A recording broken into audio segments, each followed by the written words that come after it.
I've just been informed that if you wish to look fly like Ellip and myself, then you should click your way to creative.com. On this website is remarkable designs, t-shirts, jackets, hats, hoodies, sweatpants, and more to come. We also have courses if you're looking to advance in your musical endeavors. Once you visit our website, it's pretty awesome.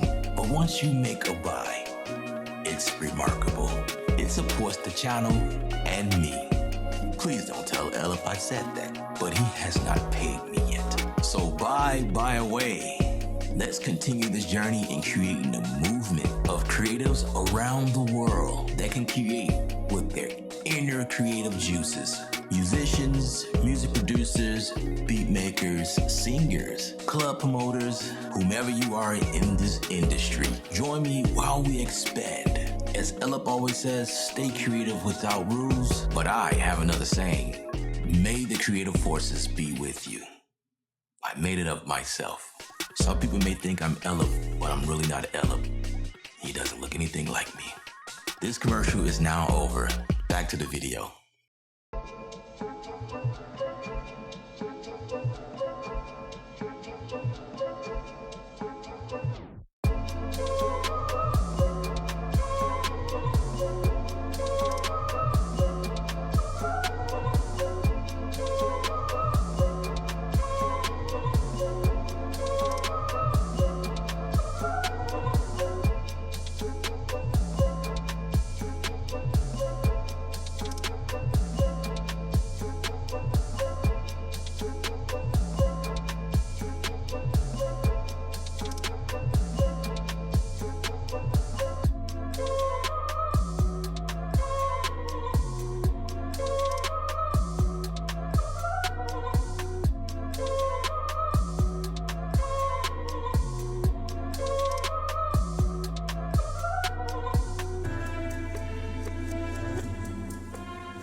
Yo, what's up, everybody? What's up, Creative Faces? Ellip on set from Creative Sound.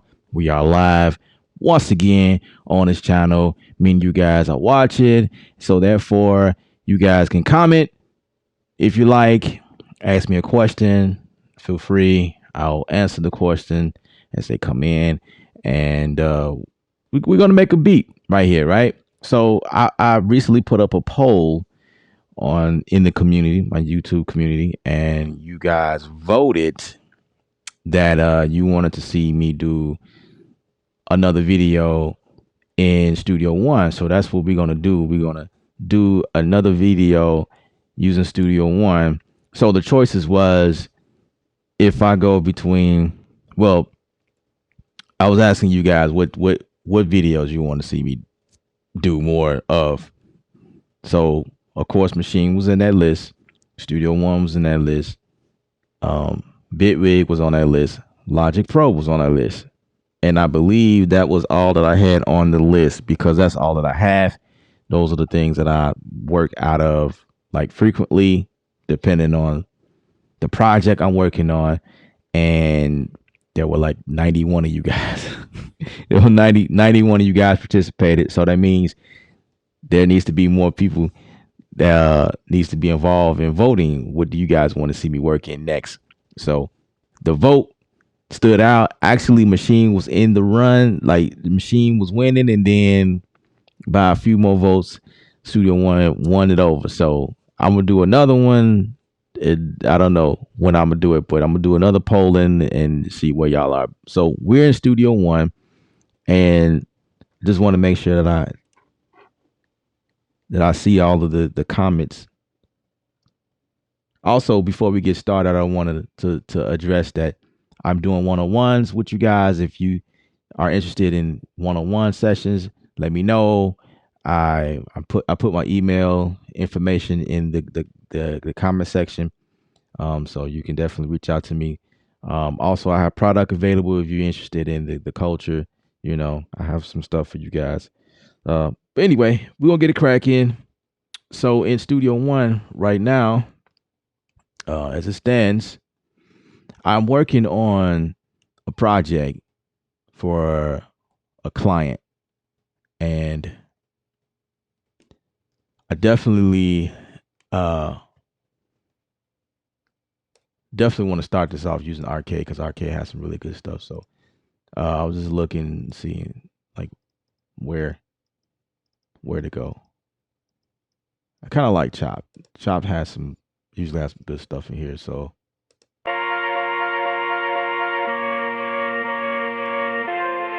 and as usual, if my screen flickers, that's kind of been like what I've been going through lately. So if it bothers you guys, I apologize for that.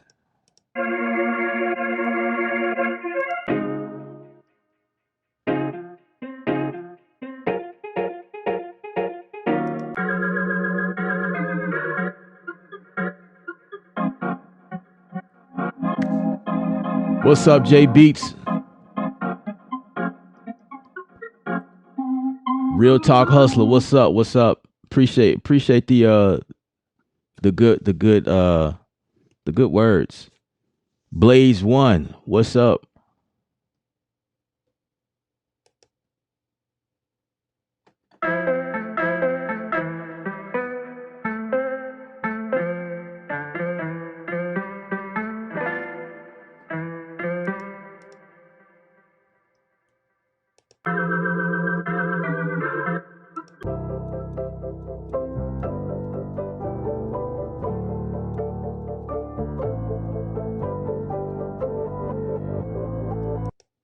I like that. I like that.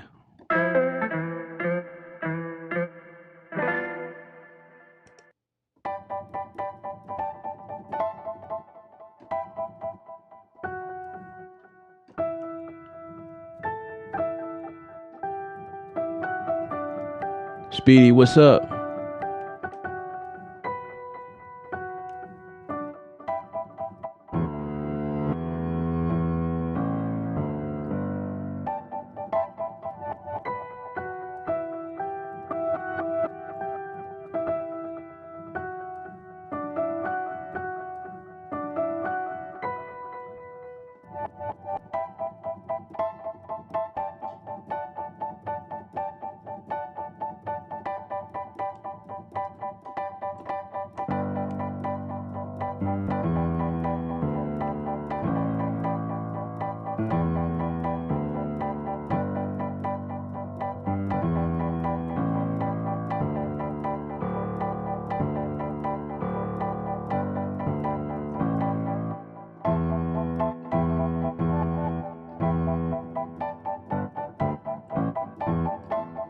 It didn't sound as good as the preview.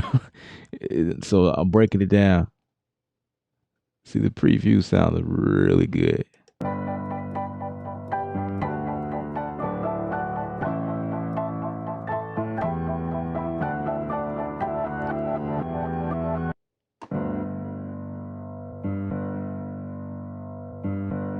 They definitely changed the keys.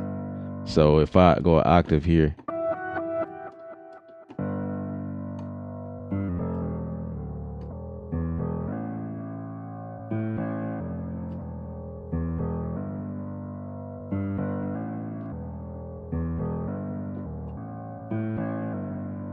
something like that. Yeah. Let's see if something else strikes our attention before we, because something else. I keep hitting play.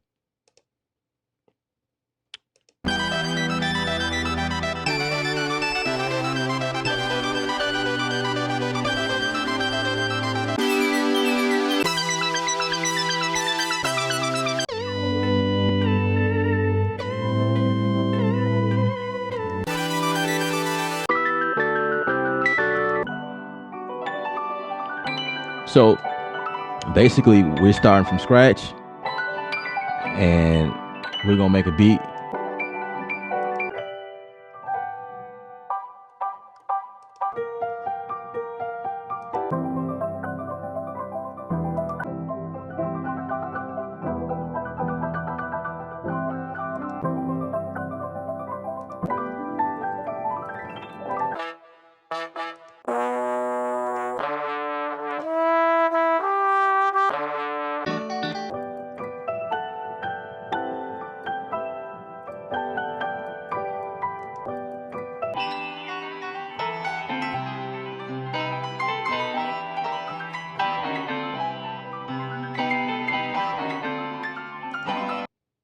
I I I, I guess I like that.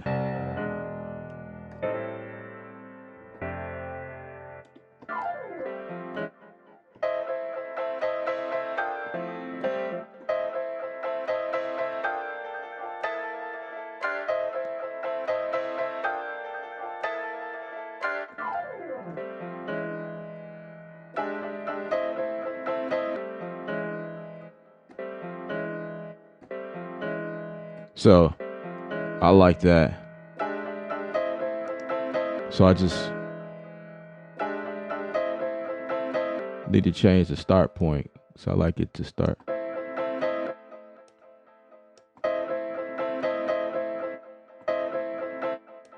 So I'm gonna wait. I'm gonna make this start right here.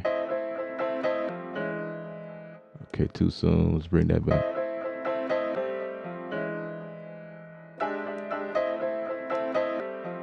Yeah, right there.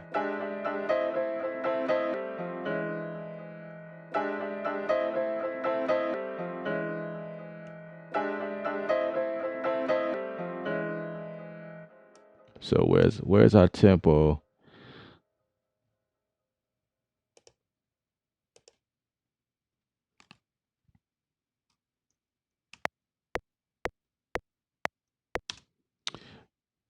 Definitely want to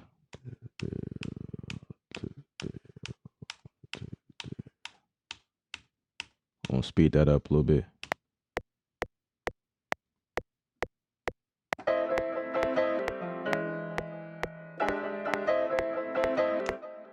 Okay. I got to turn on my metronome. Where's the metronome?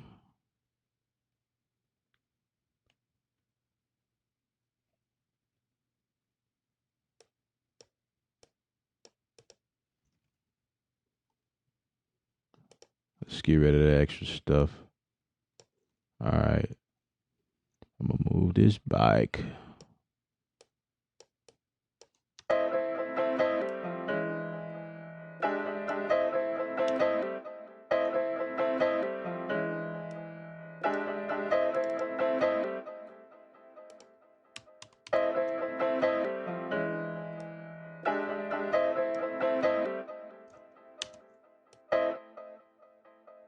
Of course.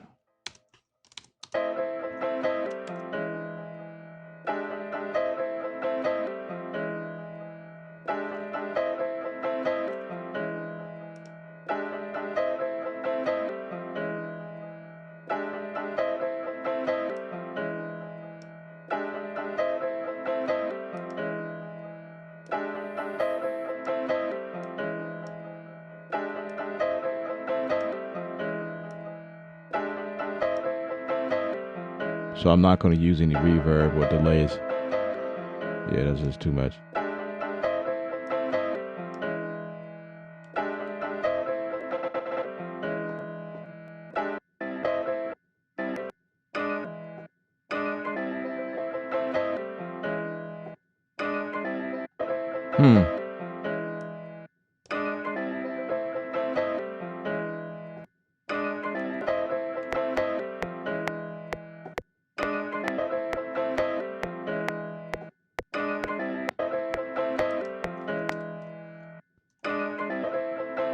Just fixed it up.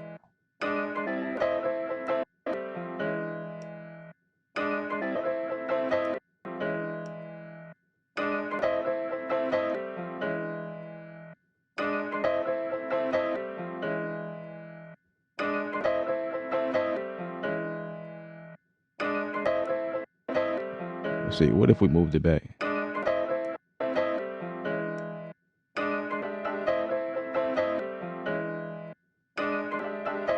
Yeah, I like that.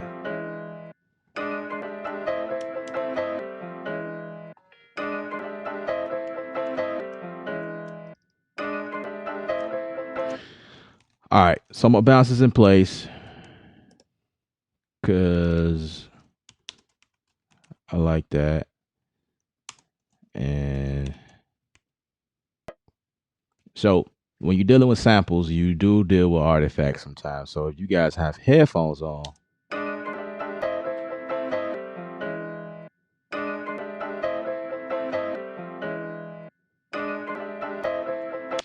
there is like a pop, and there's a plugin that I use that I know I'm gonna have to add the serial number to it because I switched computers, so it's not gonna.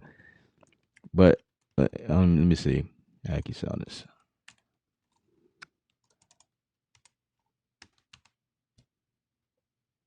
It's gonna be the D clipper that I could put on here right quick. The D clipper. Where is it? Okay, that's the one I want to use. And it's gonna ask for my serial number, which I have to remember. So I'm gonna switch my camera because I don't want y'all stealing my stuff. You know what I'm saying? I can't have y'all stealing my stuff, man. So I'm gonna go go ahead, activate it. Activate it. I thought I had to go grab it from somewhere. Cool. Let's see.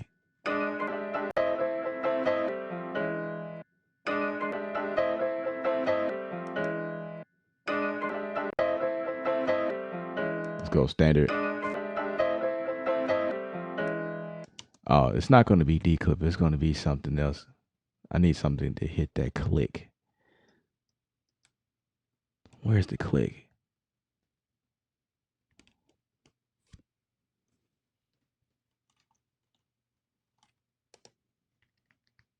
Let's try.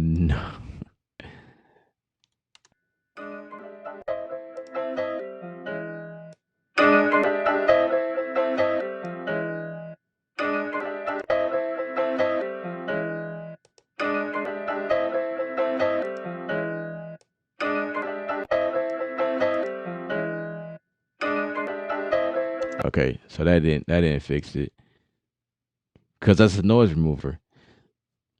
You guys can go and get these plugins. I hope you know. I use these on vocals. I never use it to clean up audio this way, so I'm just testing them out and see what happens. Let's see, vocal leveler, D clipper.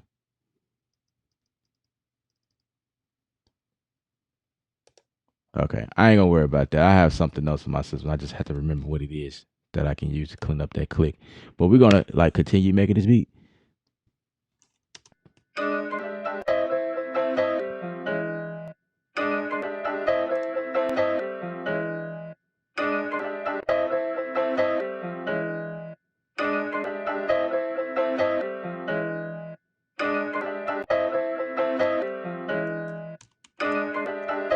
You can always put a fade on the end, you know.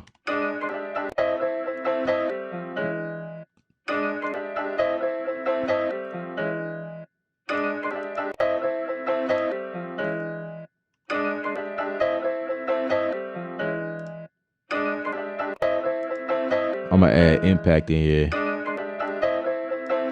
because I got like some drums already preset.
All right. So in Impact, what I'm going to do is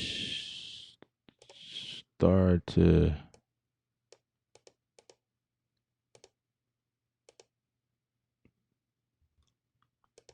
get my routing situation. I think I want this to be number 2, 3. Okay, I got this one. I don't know what is it.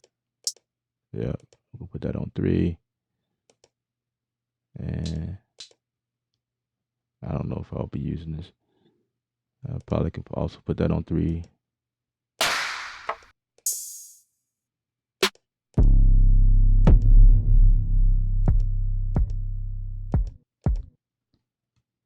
Okay.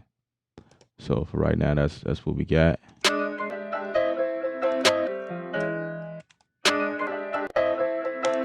Snare, kick,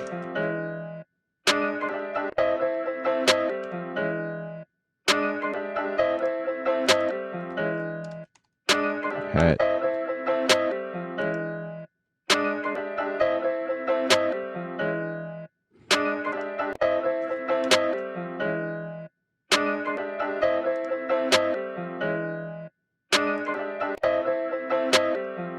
Come in my library and see what I can find.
Man, so many folders.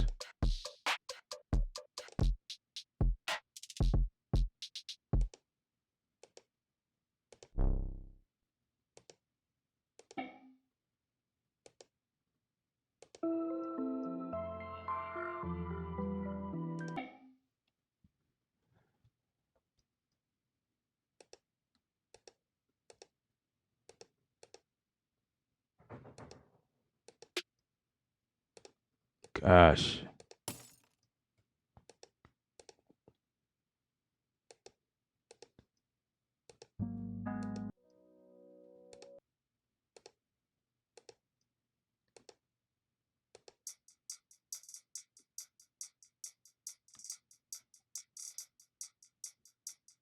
Eh, I'm gonna throw that in there. That's not necessarily what I was looking for, but I'll throw it in there anyway.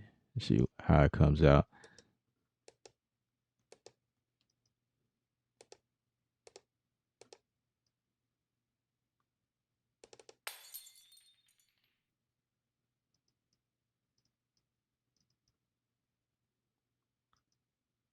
Uh, okay, it's not what I'm looking for. It's not in this folder, so I'm gonna have to go to one of my trusty.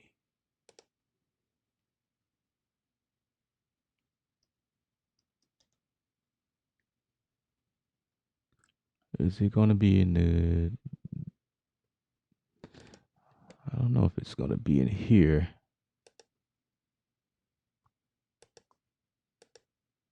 No, it's gonna be in this folder. Duh.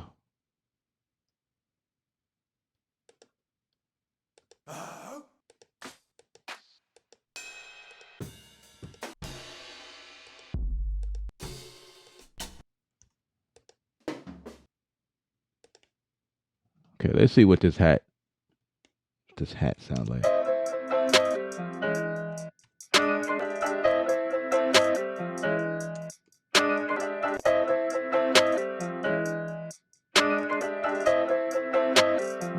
change.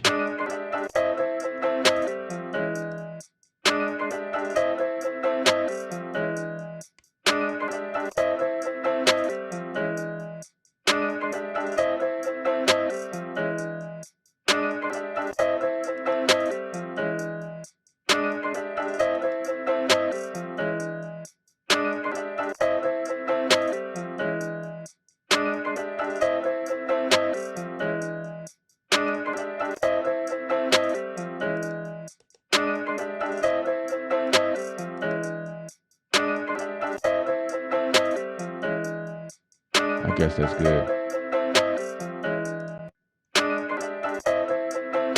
Change it to mono.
Appreciate that, Speedy.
Scroll back up.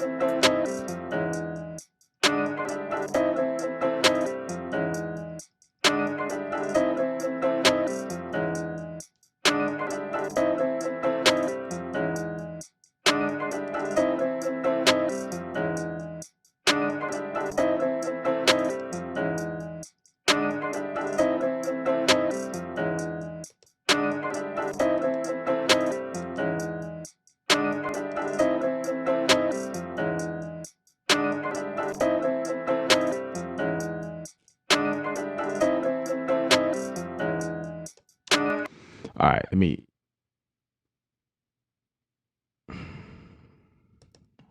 turn that off so I won't get this double. How did I end up in the EDM folder? That's nuts. Okay, so I one thing I do hope that personas do is fix this browsing situation, man. Like, I don't like browsing around in this browser, but I like grabbing stuff from it and dragging it in. That's a beauty. But this browser is just like, there needs to be a better way to browse, man. Like I told y'all before, like Bitwig got the browsing situation on lock. Even Ableton Live browser is a whole lot better. And I like what you can do in Ableton Live because all of the samples it's like a time stretch with the song. Like it doesn't have to be any type of special format. That's what I think. I've seen somebody do that where they just grab a regular wave, click on it, and it previewed, but it played in the same tempo as the song. Um, just so you can hear what it sounds like. Like I would definitely appreciate that. Okay, so I'm gonna search for this through um change up the way I search.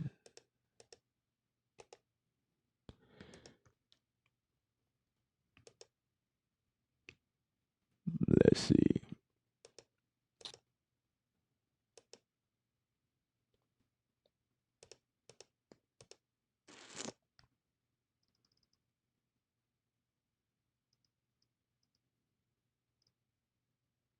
So it's not going to be in that kit. It's going to be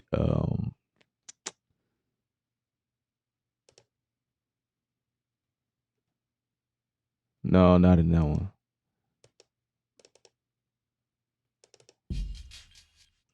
Maybe that one.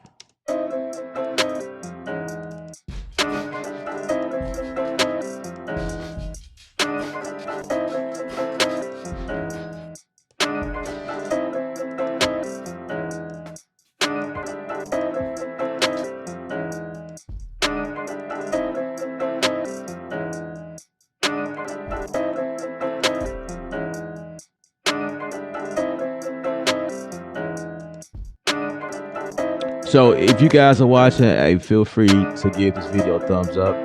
Subscribe to the channel if you haven't already. I really do appreciate it. It helps me out.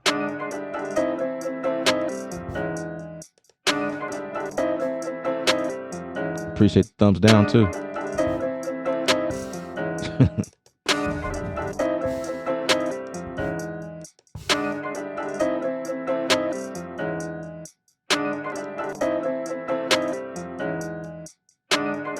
Like whoever gave me a thumbs out, I feel like you the same person that be giving me thumbs down on all my videos.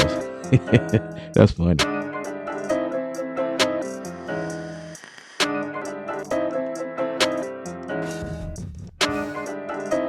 I like that sample right there.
Just make sure everything is full level.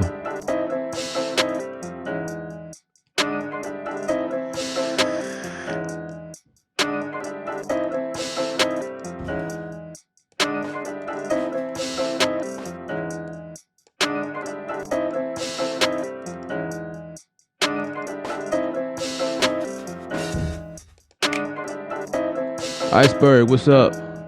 I appreciate that, man.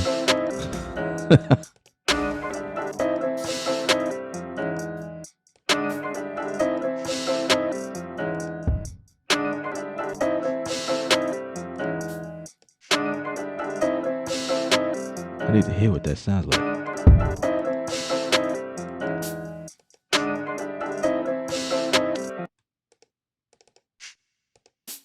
So the question I get from you guys is Studio One worth it? I think so for like the editing purposes, but I mean it's all I think whatever DAW you use is all about the samples that you have on your hard drives. That's what's going to make the music. That's and the plugins.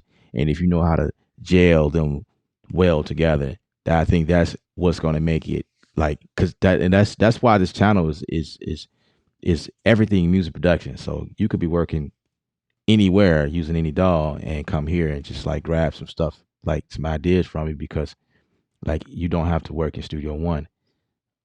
It's just all about the samples.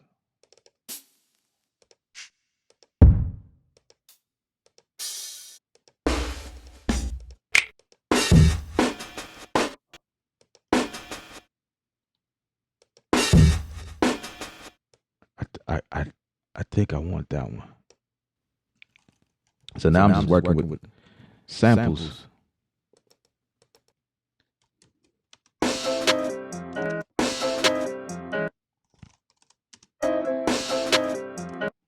So if I put that right there,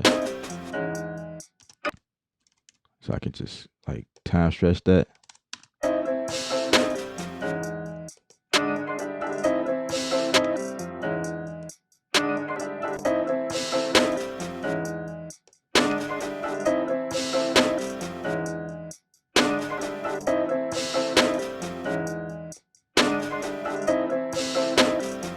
And then what I would do with this is add this one on here.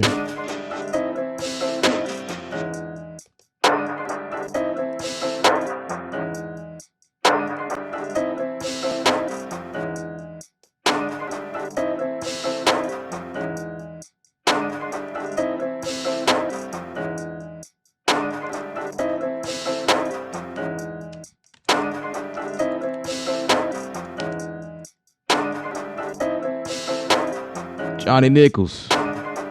Studio One is king, says Johnny Nichols.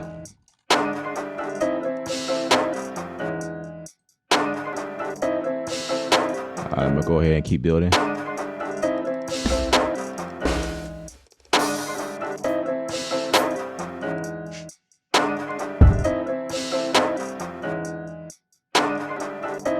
I know I had my kick, but I think I want to.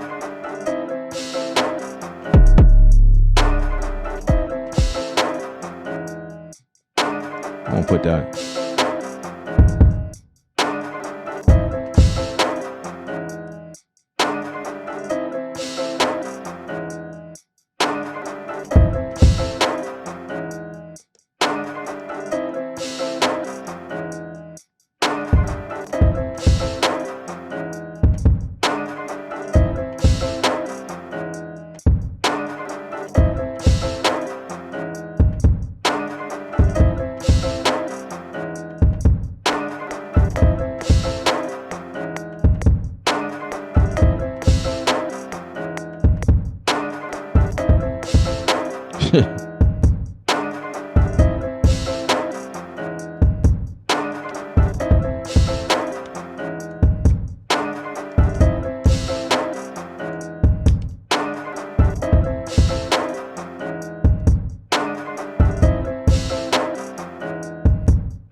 Okay, that's gonna be. Let's move that back.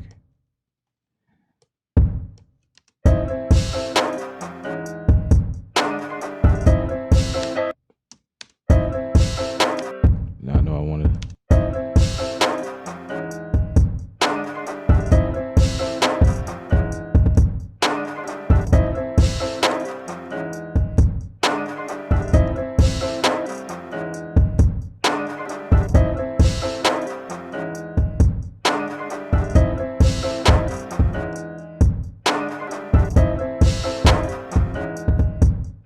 So I want that human feel. I know what I did was put fixed velocity on, but I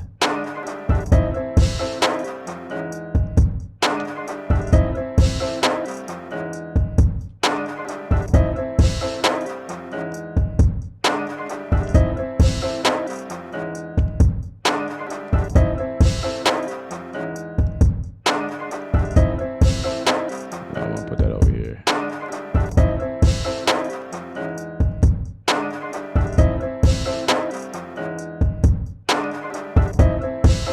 There we go, that punch.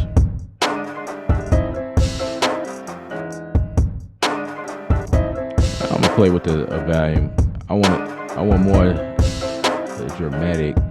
So I'm gonna take that one and that one. Wait, that one. This one, that one. And I want it to be a little bit more dramatic. Oh, wow.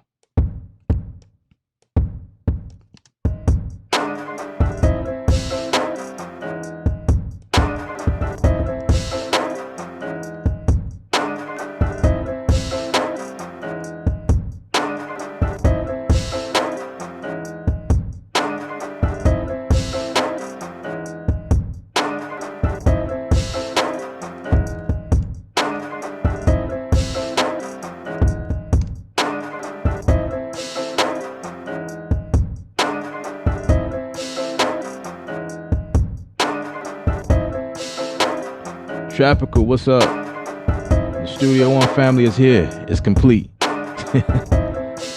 Welcome back. Appreciate thumbs up.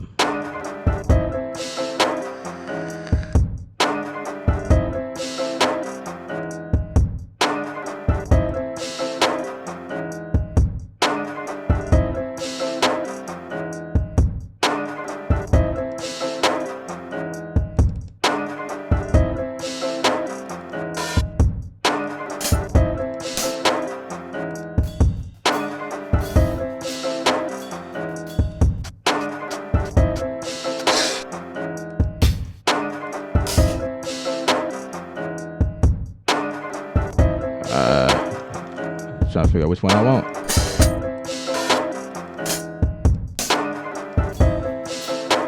What's up, man? Just here making the beat.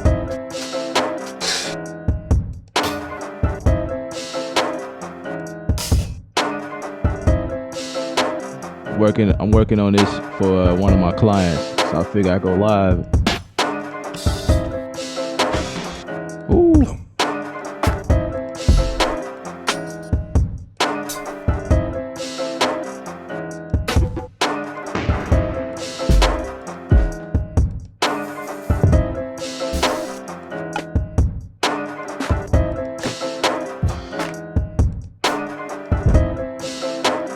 I like that one.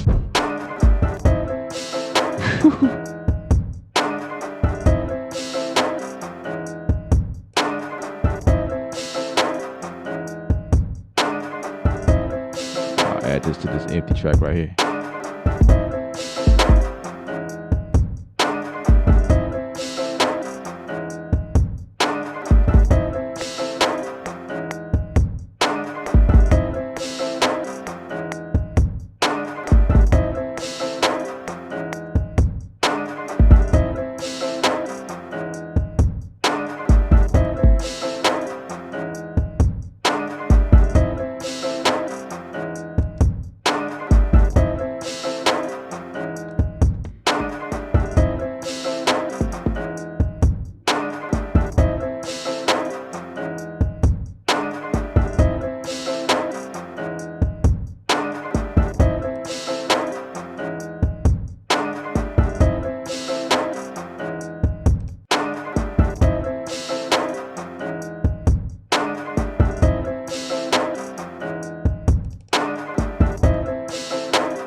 Let's see.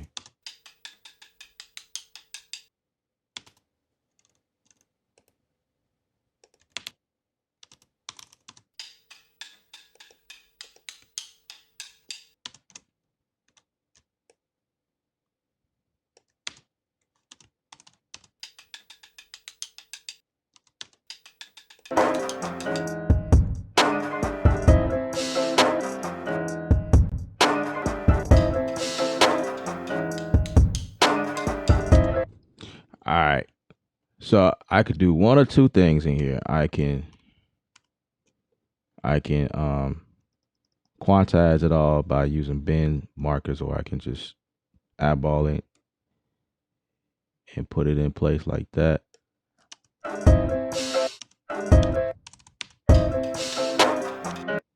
And just bring it back. Probably like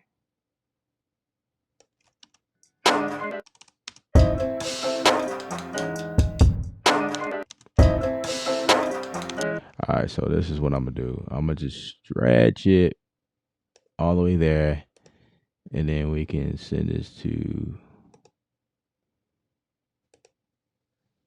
get the bin marker game going. And we can go here and we can analyze this, make it standard, analyze that, make that bigger.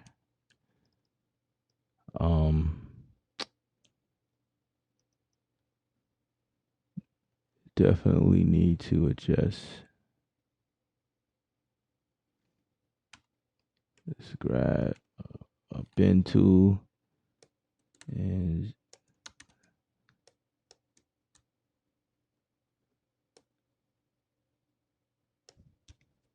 we don't want to bend it yet. I just want to move it.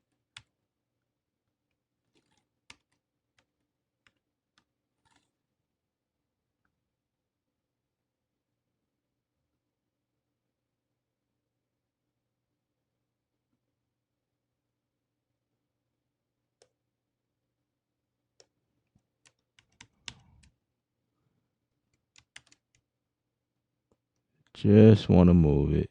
I want to move the bin. There we go. Move the bin marker. Go move that right there. And I could have ran it through again, but whatever. Maybe some of y'all don't know how to do this. Like, cause sometimes you have to go in and manually move it, the bin marker. So I'm gonna just move that over slightly. Just like that. Let's move that over. And move this. All right. I'm gonna do myself a favor and just move that. That way I don't have to. And checking my resolution. I'm at 16s. Let's see if I was to lock it in place.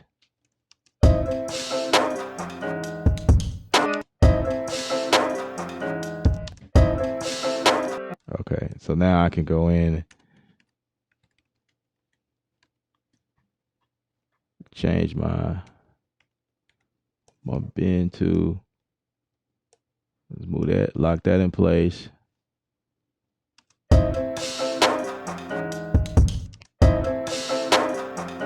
I want to move this one right there. I think I want this, wait.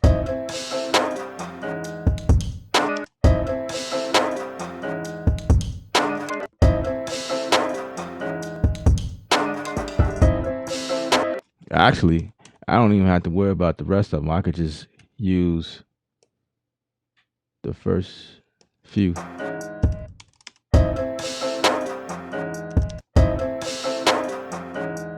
I'm gonna just use, yep, the first 2 beats and just duplicate that. And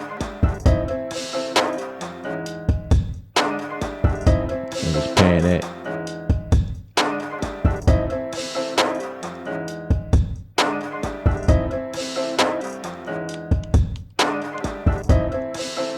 Yeah. Then I can turn that back off and see what it's really doing.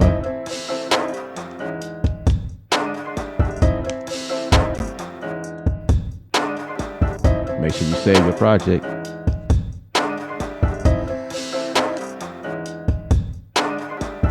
Appreciate that, J Beats. Antoine Wallace, what's up? How's it going? What's up, everybody?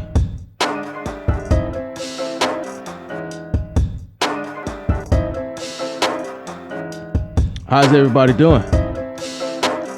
Y'all gotta talk to me. I appreciate you guys joining. Hope you thumbs up on the video, and I just really appreciate y'all being here watching me. Just grateful right now, you know what I mean? So yeah, we working in Studio One. I put out a polling not too long ago, and everyone voted up on watching me live working in Studio One.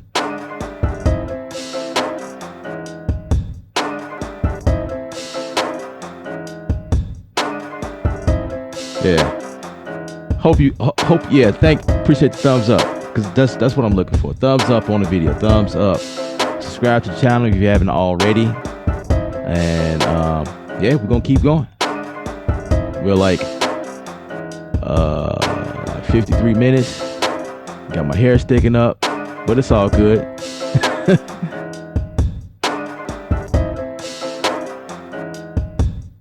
Right now we got 5 people watching, as I can see.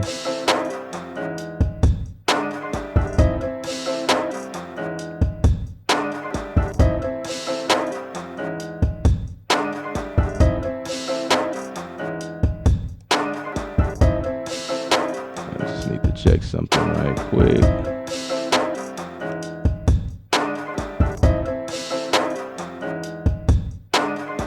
Iceberg.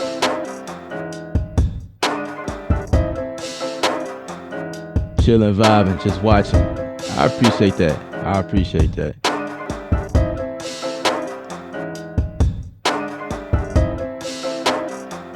Definitely appreciate that.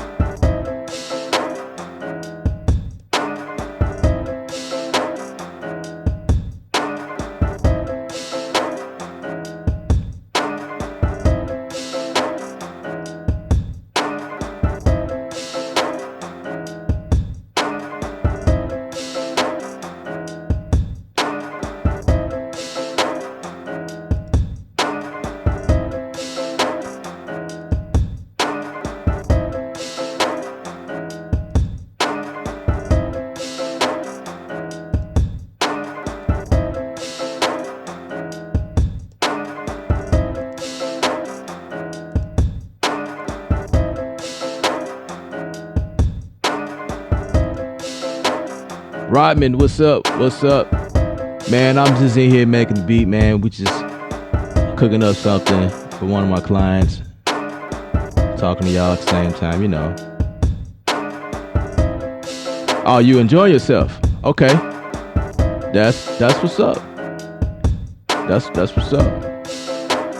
Rodman say he's in, you know. My interpretation of that is that he's enjoying watching what's going on.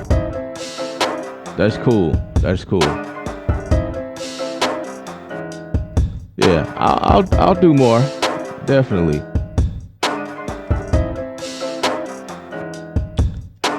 So I say like for me, I haven't streamed in a while. Since the last time I did like the interviews with a couple of great guys, right? I just been trying to knock out projects, you know, and the projects that I've been knocking out, I needed clearance to do live or whatever. So all the stuff I was working on, I couldn't really like show you guys at that moment. But I could show you. I could show you. Well, no, I can't. I just thought about that. I couldn't even show you that one. But at some point, I'll show you guys what I've been working on as soon as that time comes. Absolutely. But we're gonna keep it here. We're gonna keep rocking.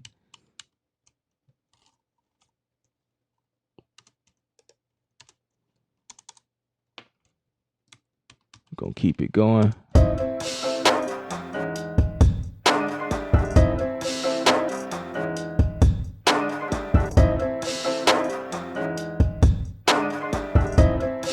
Suddenly, I'm not really feeling the vibe of the kick.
You know what? I think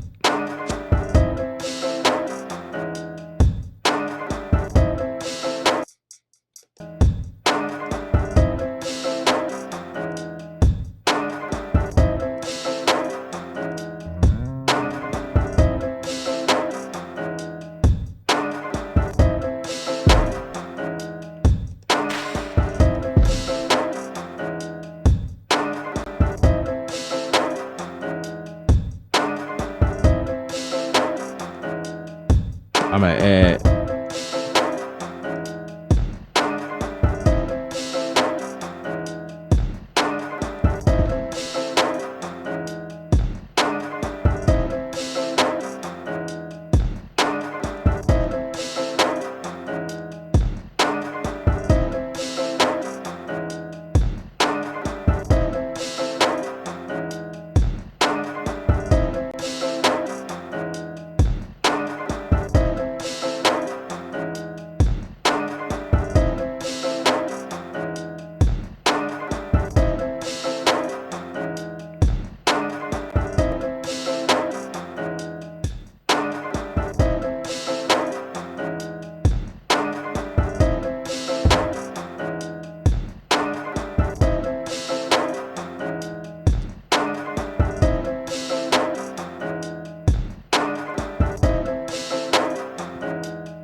I'm trying to remember.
Yeah, that's a lot better.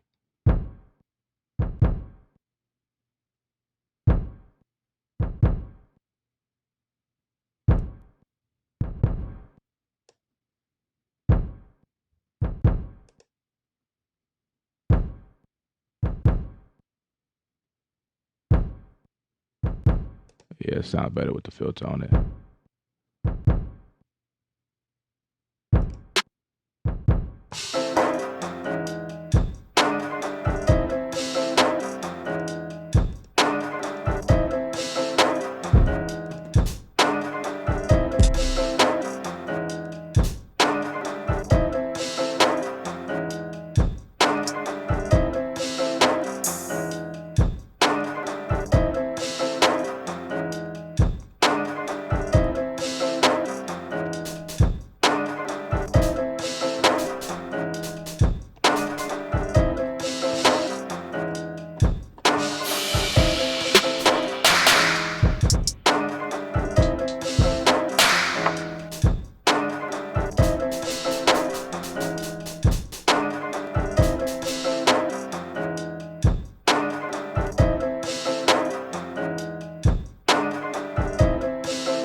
All right, I'm gonna add that straight in, and then I'm gonna play with some features in Studio One and see if I can get it to sound like I want to. So.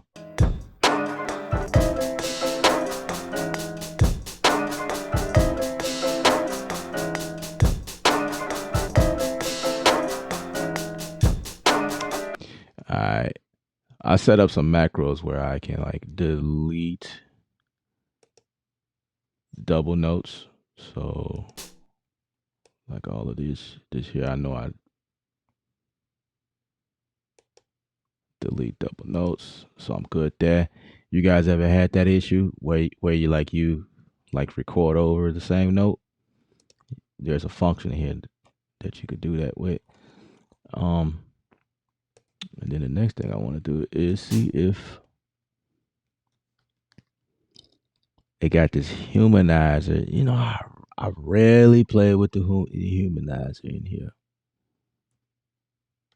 but we're gonna see what it do today. So add velocity range. So I say, let's see, how far does it go up? Okay, 63. And let's say maybe 20. Let's see what happens.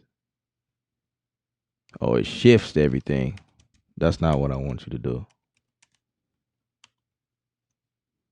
Let's try that again.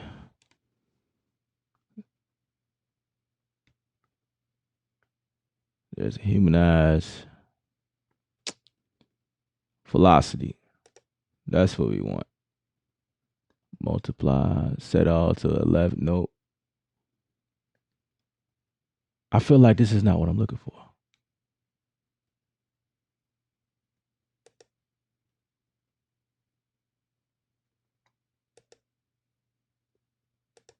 Nah, that's not what I'm looking for.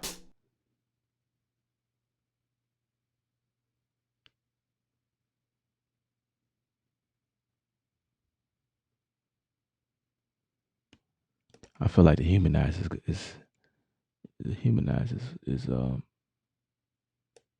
let me yeah, but turn that off. Turn that off. I think that's how I turn it off. And I feel like that didn't do what I wanted to do, but we're gonna see. It shifted anyway. That's not what we wanted. I enjoy Studio One teaching videos. That's what's up. I appreciate the love, people. That means a lot. It really do.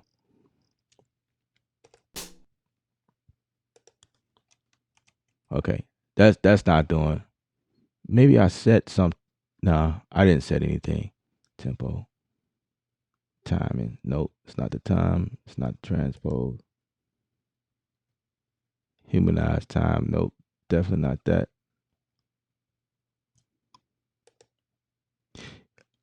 But you know what? Um, these.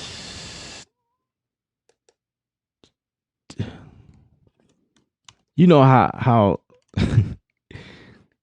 you know how dolls are, like they do things, like really cool things, but you don't really use everything. You don't use it to the full advantage because you do what you got to do. But now I'm just like, I'm testing to see if what I'm thinking could actually happen. So, like, what if? Okay, that definitely worked the way I okay, that works. So, one, two, three. So I need to go back down to eighth notes. So say for instance, we do this. You know what?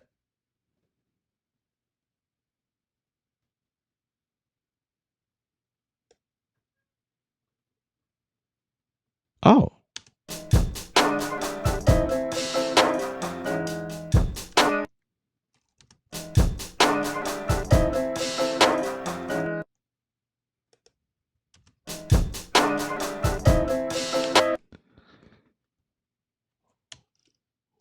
well, we might be on to something. I don't know. I have to structure it to do what I. Nah, it didn't do it.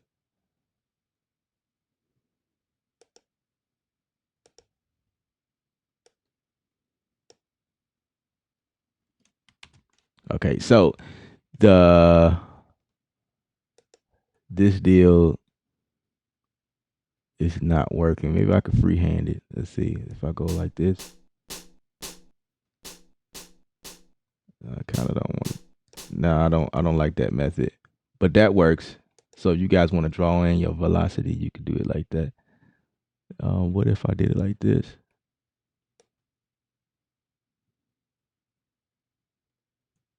Nah. What if I drew it? I just really feel like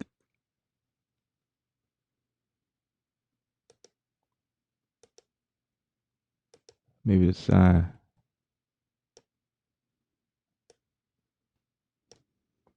Hey, Persona's got to work on that. Wait. Something happened. No.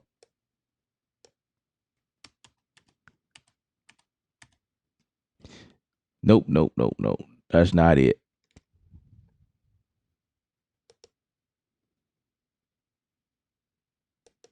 That's not it. I do know I can take all of these.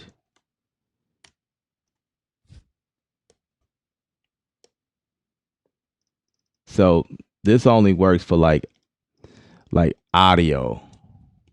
Like it works best for audio. I use these tools for the audio. Not I never really use it on MIDI. I just had this idea like, wait, what if I use this on MIDI?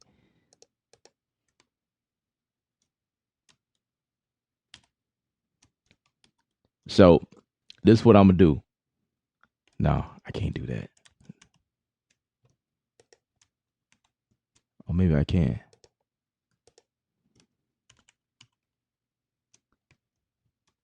So I just had this bright idea. I'm gonna just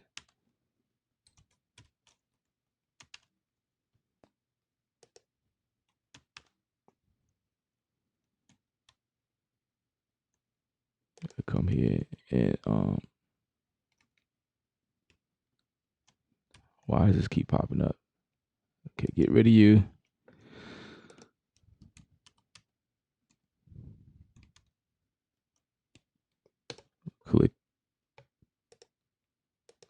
click here. Export it. Export the pictures. Where's my hat?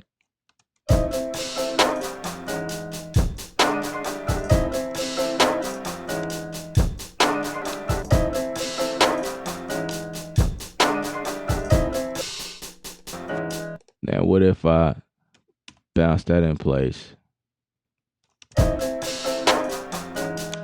Now, I should be able to achieve what I was trying to do earlier if I was to go here and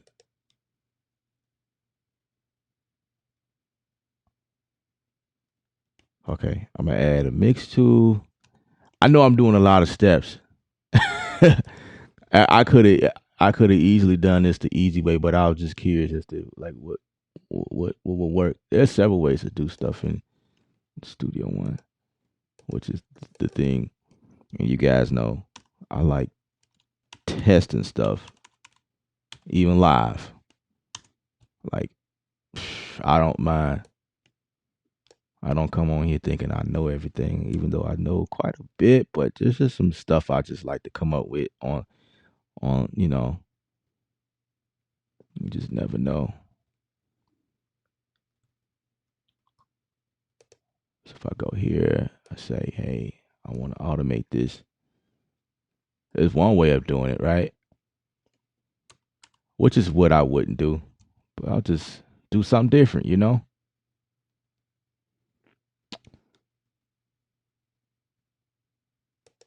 So what if I did that? And I do know that my resolution is different in the arranging than it is in the piano roll.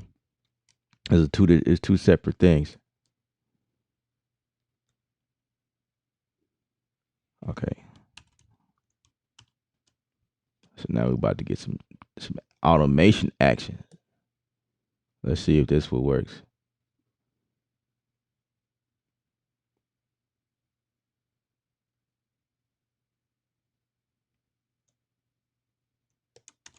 All right, let's change the resolution again to like 1/4. Maybe that will work. Yep. I think this would work, guys. Let's take that all the way out.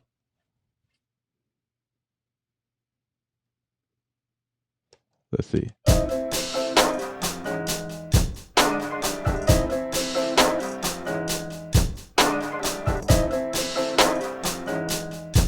That's exactly what I was going for.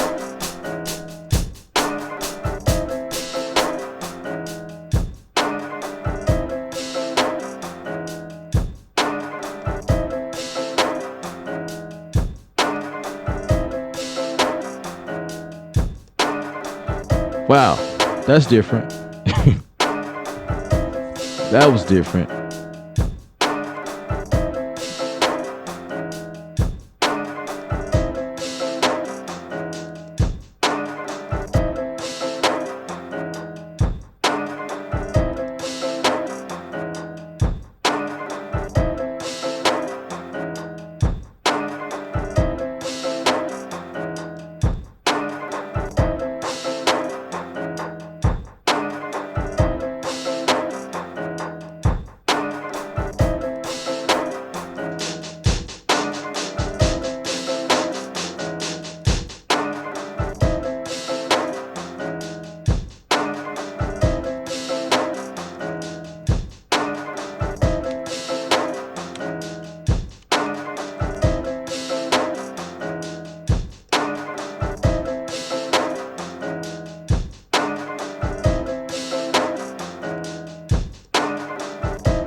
Let's do that over. I need a click, man. I need a click. All right. Oh, really?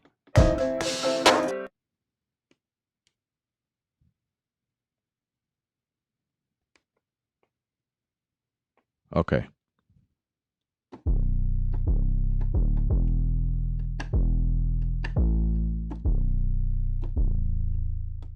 2, 3, 4.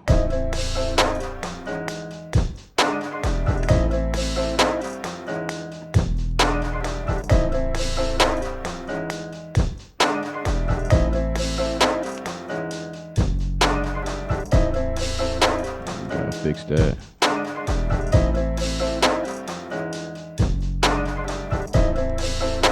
My pitch bend.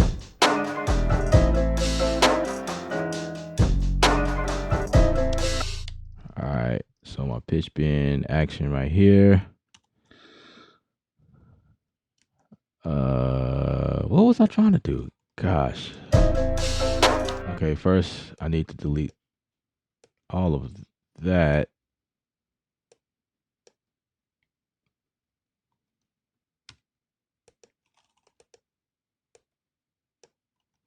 Yes. Didn't mean to do that. Really? Come on, man. Really? Was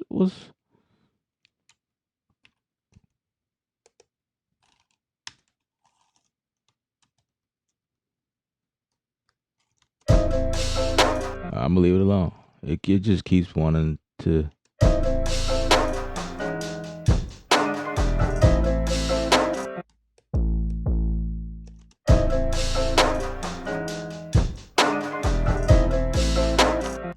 So let's bring that back.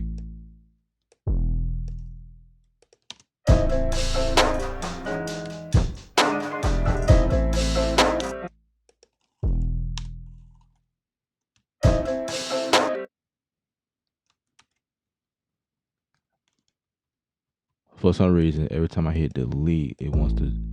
And I know sometimes I'm clicked on something that it does that. Like I noticed one time when I'm in like if I'm over here, where is it? If I'm over here, no, that's not it. Okay. If I'm in Groove, like on Quantize, maybe this is something personas need to fix. Like it won't record. Like I'll try to record a note and it just would not record for whatever reason. I don't know why.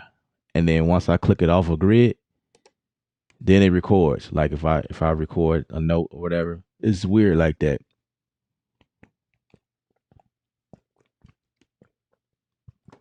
Like it would not record at all. Like it'll record, but every time I put in a note, it wouldn't take it. It'll just like leave it at 1 every time. And I couldn't figure that out for the life of me. I'm like, man, what is going on? Restarted Studio One and thought it was a glitch, and then it just so happened that I had to switch this around. So if you guys ever work with Groove, now Groove is a good tool. Like I like Groove. I was playing around with it the other day to catch a rhythm of something else, and I just like drug a rhythm up to the groove section to catch that rhythm and brought that rhythm back down to another MIDI track, and it was like flawless. I was like, man, this is dope. Like, see, stuff like that I like, but I forgot to switch it back, and that's what got me. So maybe that's because I can't even delete that. I don't know why I can't delete. Like, what is going on? And it shouldn't be because I'm. Dude, that is wild.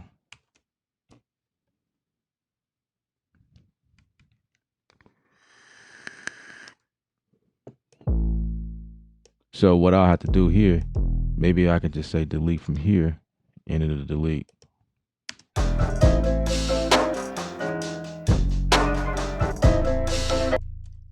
Yeah. Okay. We'll just have to work with it like that. So this one, I gotta remember not to hit delete.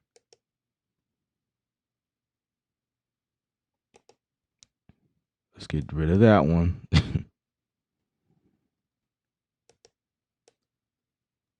Let's bring that down.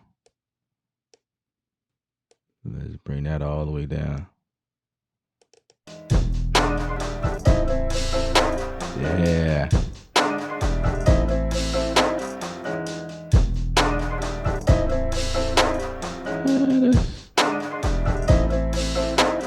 Need it quick.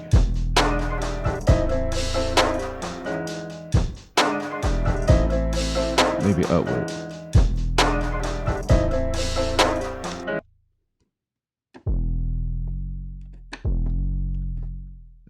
The problem is, one of my problems is that how come my bin didn't save? Like, really? Like, what's going on? My bin information here.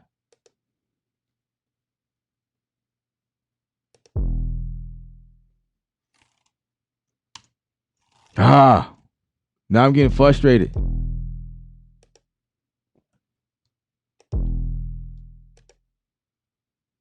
Okay. Well,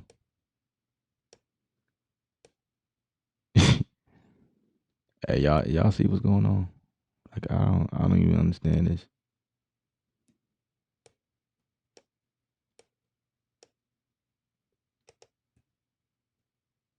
Let's delete that. Okay. And I didn't even want that to go that far out anyway. So I'm good there. Cool. So I can see the little note over there hanging out. Yeah, I see you. I see you, man. Like you trying to hide. Oh, really? Really? You gonna do that to me? Like whatever that is up there. Why are you right there? I could just delete it all and start over. Like I can actually delete this.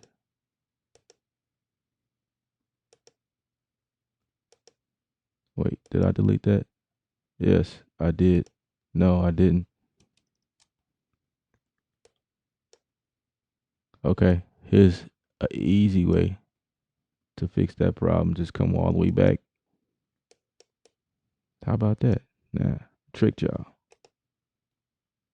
Ha! Tricked y'all. But see, I shouldn't have to do that. That's the whole idea. But as a music producer, you gotta do what you gotta do. You know what I'm saying? You can't let the program control you. You gotta take control. Sometimes you gotta go around and do stuff that's weird.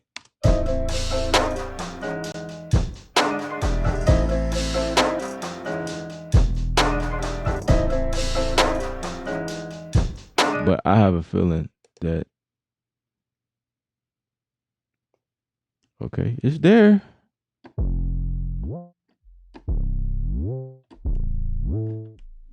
Okay.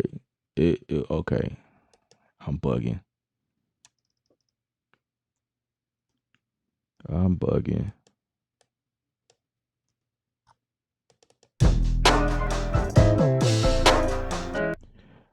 Oh, you know something? It's recording on its own, bro.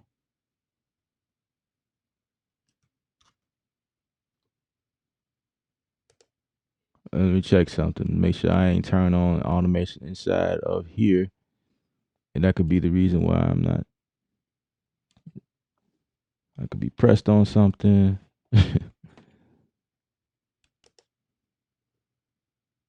Yeah, I ain't got nothing plugged in. Like, where's all this coming from? I don't like that. Let's get rid of that. Let's save. Boom.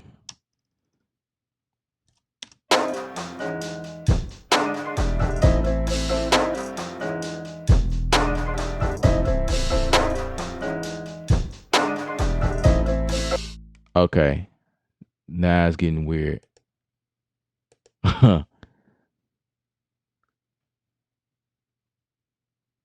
I need to get out of this. Like, I think it actually sounds pretty cool, to be honest with you. You know what I'm saying? I do find a lot of those situations happening to me where some like mistakes end up being the but but in this case,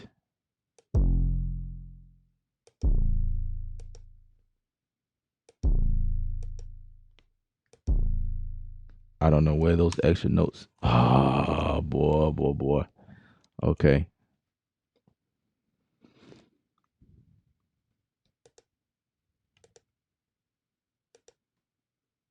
I'm gonna just get out of that.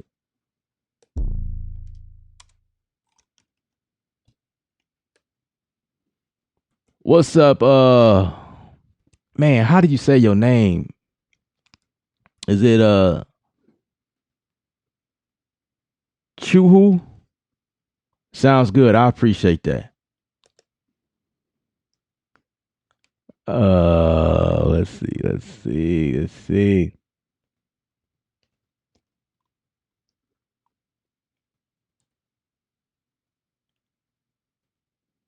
Shazam, the iPad producer man, you got me to Studio One now, bro. Personas Studio Live 30. Oh wow, bro, you spent some money.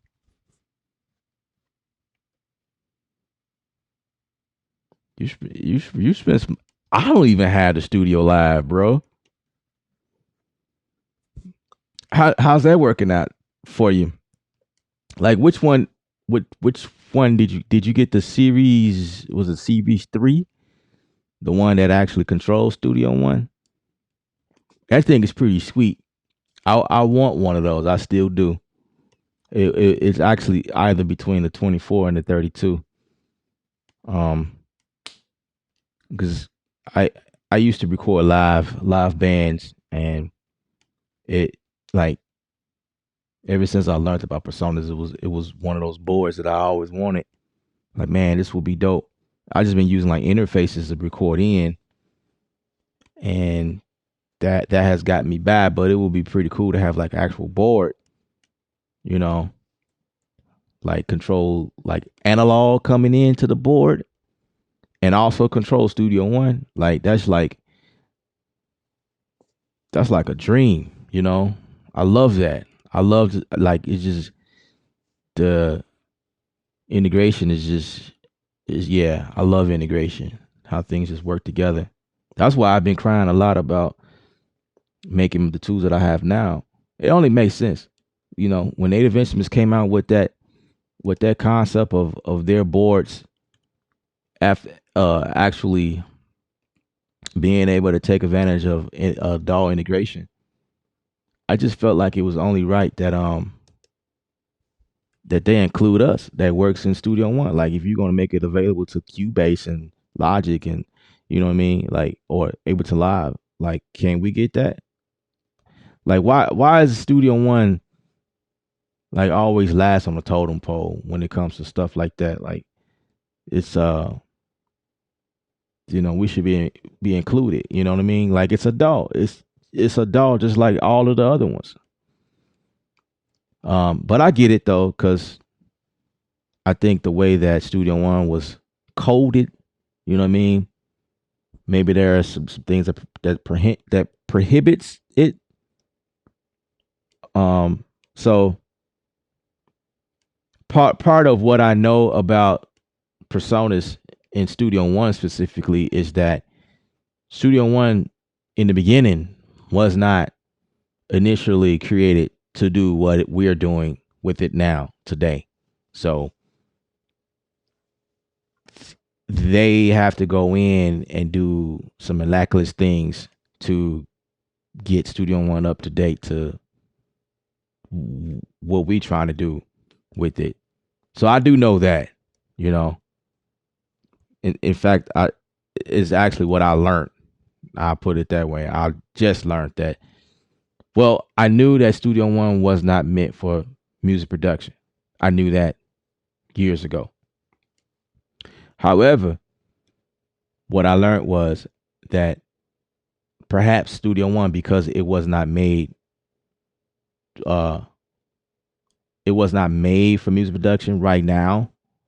I mean, because it wasn't made for production in the beginning, it make things difficult to get on board with everything else. Right? Does that make sense? Because Cubase was made as a music software program, right? Like it was just made. Ableton Live was made to make music. Reason was made to make music. Like all of these other dolls, when they made them, they were made with that intent. Studio One was made to control their hardware. It was made a certain way to do something totally different, to trigger something or whatever, right? And then someone had a bright idea. Just I think because you had the ability to run tracks or something like that inside of Studio One, someone took that and went a little further, and I guess it caught on or whatever. And so now we hear, things are. I think that's how it goes. Don't quote me on that. But I have to fix this.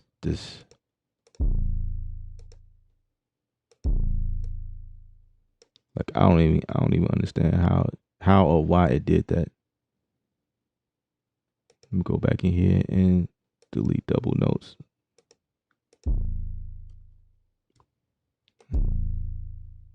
Maybe if I close down Studio One and bring it back up, it'll respect me as a producer. You know what I'm saying?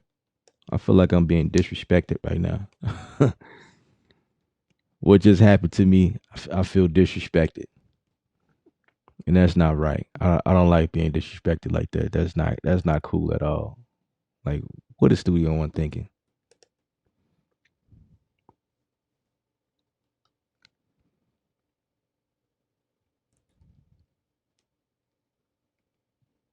I know, right? Now we getting on something here right now. Tell them to make a better Atom, man. I'm saying, I feel you. I feel you. They need to make, yeah. It is what it is. It's like, it's like a love and hate relationship I had with Studio One. It's like it's a lot of things I don't like, and then there's some things I like. I find myself drifting off to other places, doing production there, and then somehow I come right back to Studio One. And because it has a lot of features in here. It has some great features that I like using, that I attach myself to. So like when I'm using Bitwig, right? Or if I'm using Logic, it's like I love the workflow of those programs, but when I get going, and it's like, oh man, how can I like pitch to like explode to pitch? I could do it so easily in Studio One. Like click a button, I can set up my macros in here. Like, oh man, I can't do that in Logic, or maybe I can. I just never figured it out, right? Because what I used to do it the long way, like duplicate, no solo a sound and print that out. So if I'm using like a kit, like a drum kit, and I'm using like 7 sounds, 10 sounds, I'm doing that like 10 times. Solo something just to print it out. It was crazy. But in Studio One, I could do that real quick. I can route stuff real quick. Like I love using Contact in here. And to route out,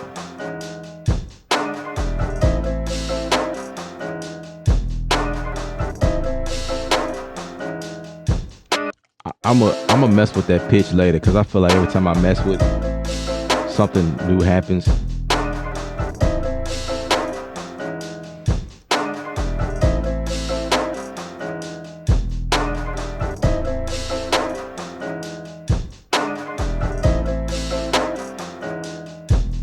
Yeah, I'll just leave it and mess with it later.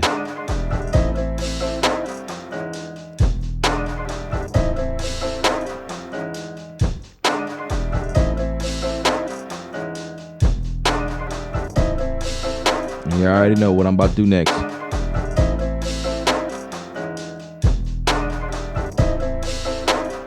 I have to add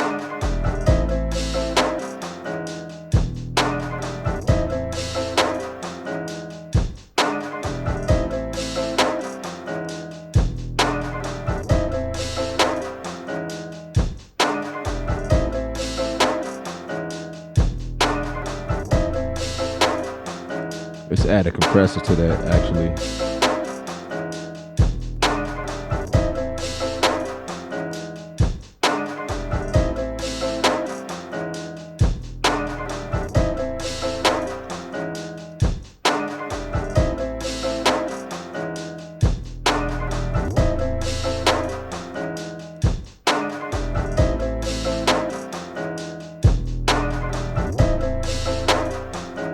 See, and okay, so stuff like this, I'm about to show y'all how I'm gonna do this. So, for instance, like this is the power behind Studio One. This is the reason why I like working here versus going anywhere else. So, like for instance,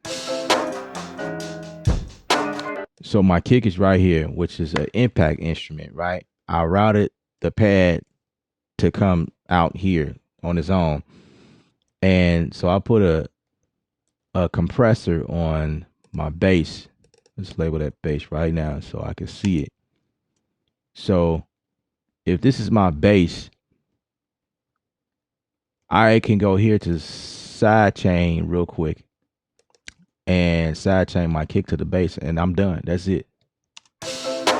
Turn my side chain up.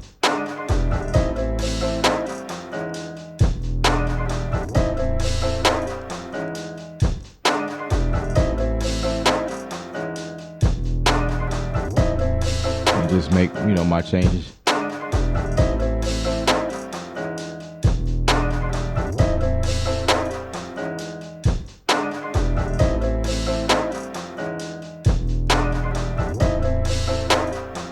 Just that quick. Like I add side chain. it didn't take a second to do that. That was really quick. So stuff like that, I just feel like man, that's amazing.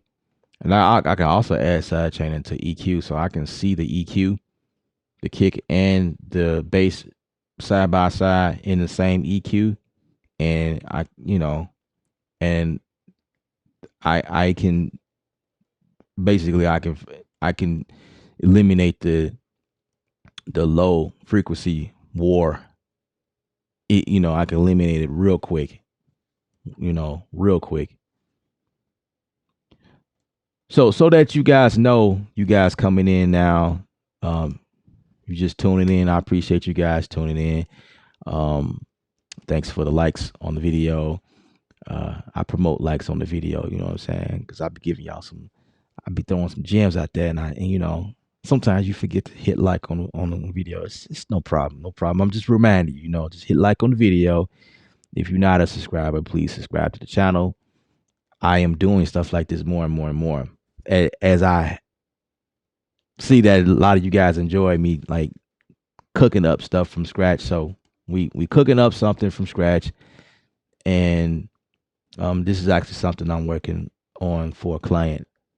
So I'm gonna keep working on it, continue working on it.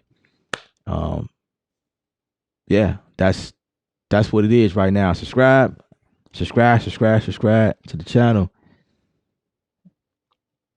So let's see what's going on.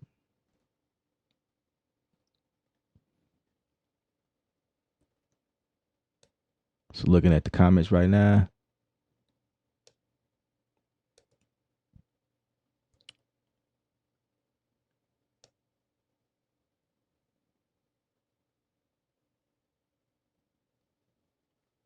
Rod, what's up? What's up, man? So yeah, to address your your statement. Yeah, Studio One is very powerful. I do understand the power. And the only reason why I say what I said was um I like this to be bigger. I think it's I think it's dope when it's bigger. Let me resize that right quick. You know what I'm saying? Let's bring that back up. All right. I got to get my comment game on lock. You know what I'm saying? Anyway, the only reason why I say I dabble in and out of Studio One is because I feel like it's lacking the creativity. That's where I'm coming from. To be creative as a music producer, beat maker, like you got to think about it. Like the things that you could do in Ableton is like bar none.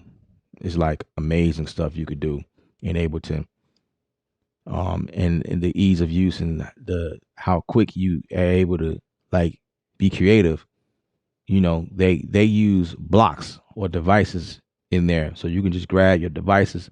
It loads up on the bottom area, and you can just stack your blocks in there, and just like you got filters in there, like simple filters. That's the reason why I have kilohertz in here, which is a bundle by Slate Digital. I'm paying for the monthly deal with them where I get the rack and you know all types of stuff.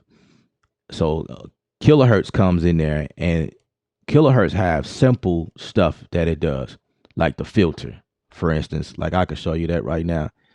So like um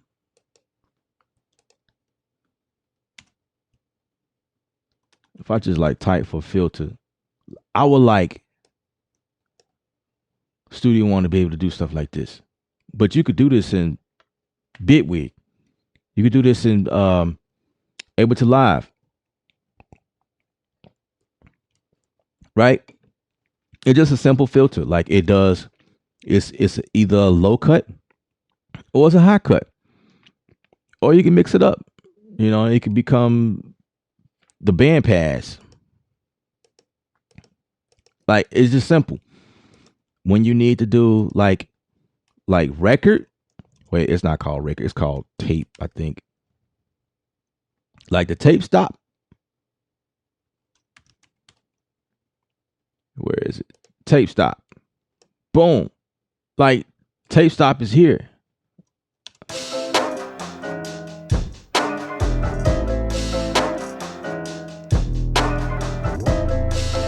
I need to put it on something that's more pronounced. Like let me see. Maybe yeah, this piano. I'm gonna put it on this piano. Let me show you how simple this is.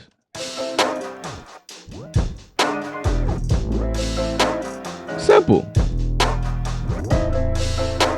And I automate the crap out of that in my songs. It's that's simple. Like that's what it's designed to do. That's great. Stuff like that. I think those are the two that I use the most. It has reverbs, it has delays, it has I think it has an EQ, like a full EQ. Let me see. Let me just type in kilohertz. Yeah, they got some like the Spencer, like these are like it's pretty cool stuff. Like I've gained ideas from the snap heap thing, multipass. Now this is a little bit more advanced, but it's cool because it's like inspiration come from it. They got a big crush, a chorus, a compressor, even the distortion. This distortion, I mess with that a couple times, but there's also like a little gate deal. That's like it's just a bundle of simple plugs that does simple things, minimalistic design, clean design. It looks futuristic. It doesn't look old. Like, I mean, I wish it fit better in the window. It's like, it just looks like a little crazy, whatever. Maybe the window can like adjust itself or whatever. I don't know.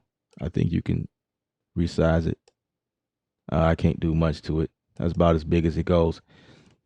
But like stuff like that, like I would like for it to do that.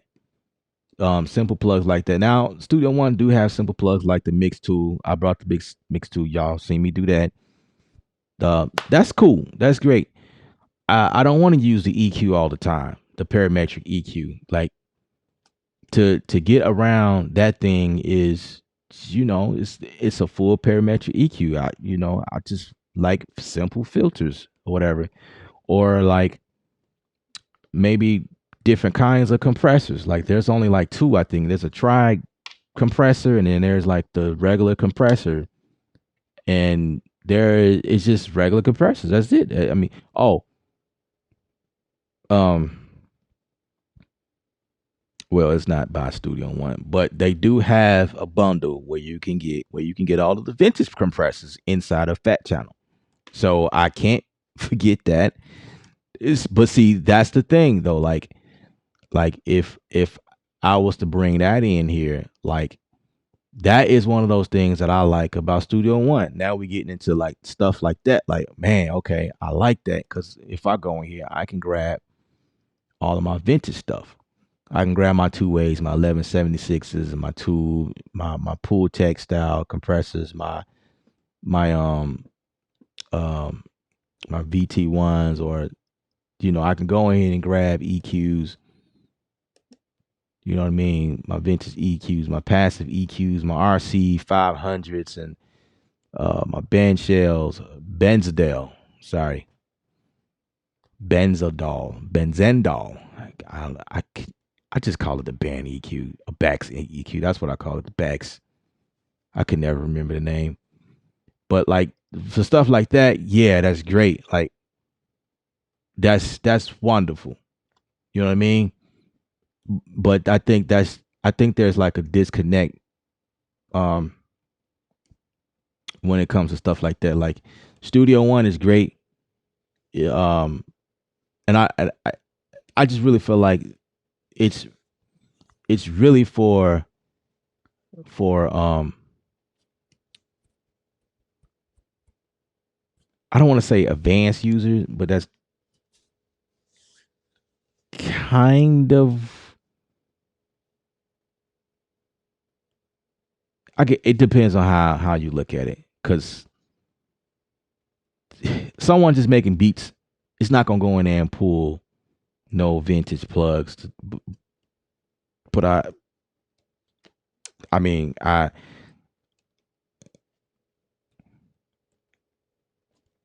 they possibly can. You know what I mean? I'm sure there's some of you guys that pull those vintage plugs to just make simple beats, and they sound great. Which is that's the power. That's the power behind Studio One. But give me a simple filter. Give me a simple filter. I just need a simple filter whenever I need it. Like stuff like that. Hey, if you mixing in here, oh man, it's great. It's definitely great. The power is here, like for mixing. But like I'm not mixing all the time. I'm making music, so we need stuff. I don't want to put a uh I'm not using the well, I'm using 1176 if I'm doing guitar work. Yes, I am. Definitely. I'll definitely use 11.6 on that. I use 11.6 on the guitar when I'm mixing. You know what I mean? Like, yeah.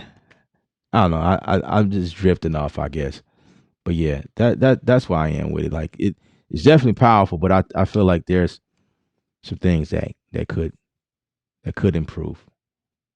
You know, I don't know in terms of that. So, oh, let's see.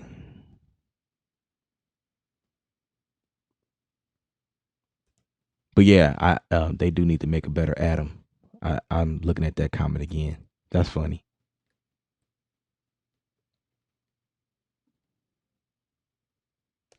Yeah, they gotta put some respect on the studio.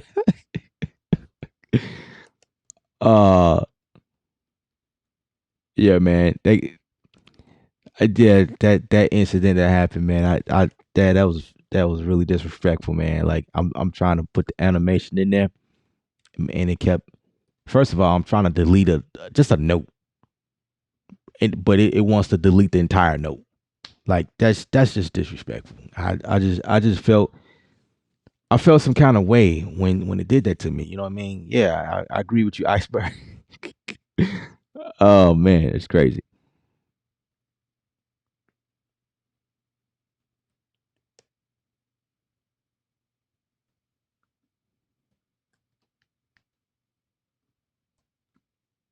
So I'm gonna put this on the screen. Nobody is making good videos on Studio One like you, besides MG and CMP and like two other people. So they listening to y'all. I appreciate you put me against those guys. I appreciate that, or put me next to them. It's better way of saying it. I follow those guys too, and I agree with you.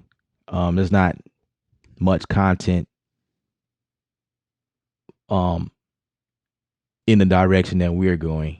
You know, everybody's doing videos on FL Studio and Ableton Live right now, and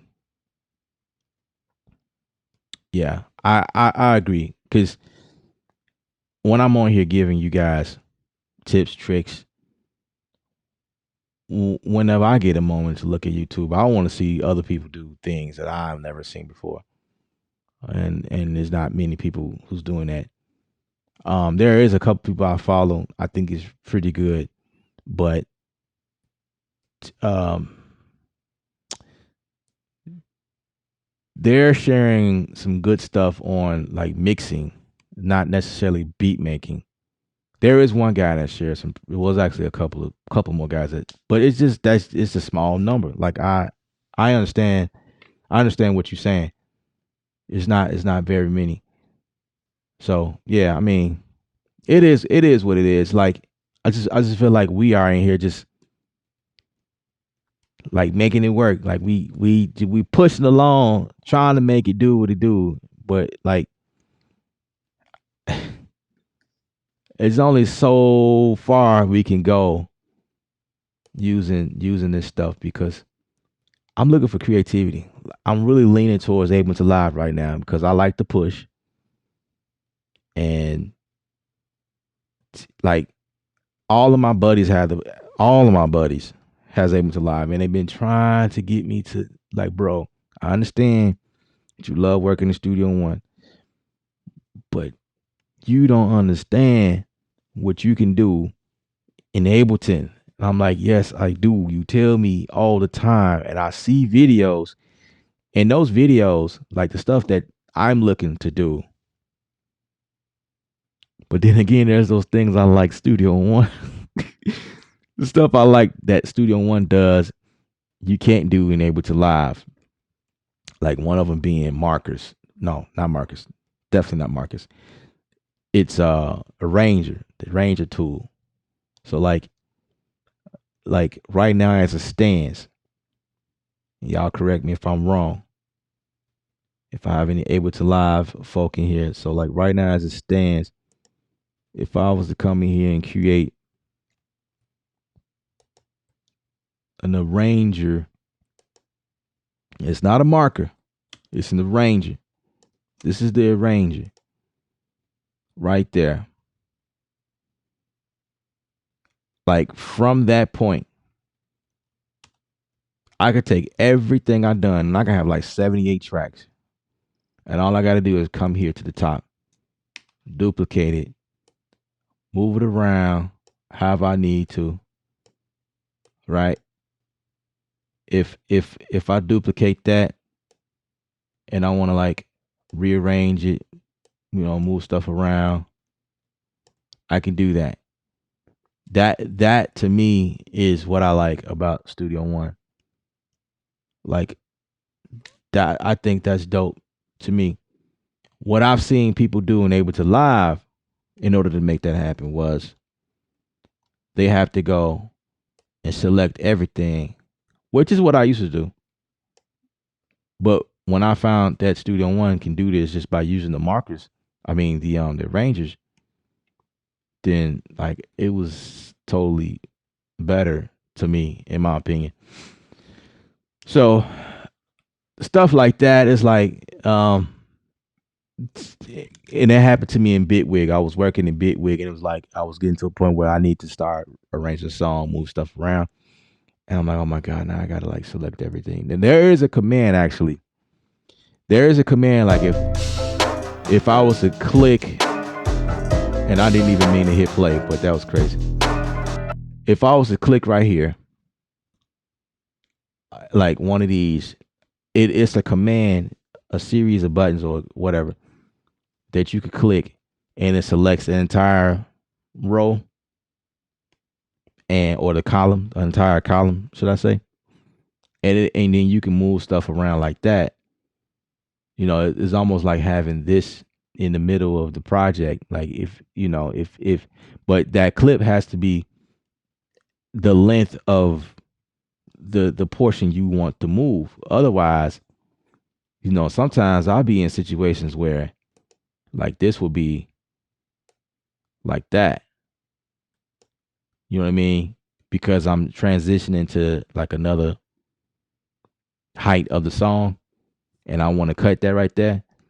So I can't click on that one. But say if all of my joints is doing that, or like I have like several, you know what I'm saying? Like I have several of them just doing like things, whatever. You got to make sure you got one in that fills that entire length out, that entire section, in order to duplicate that. That's the thing. And but in Studio One, it's just a matter of just going here. Just click on Arranger. If you got that set up, just click here. No matter what's going on in here and how you got stuff set up, it'll take this whole thing and move it down or duplicate it or whatever you want to do. Like that, when you talk about power, that's the kind of power that I like, you know. So that's where it is for me. Absolutely.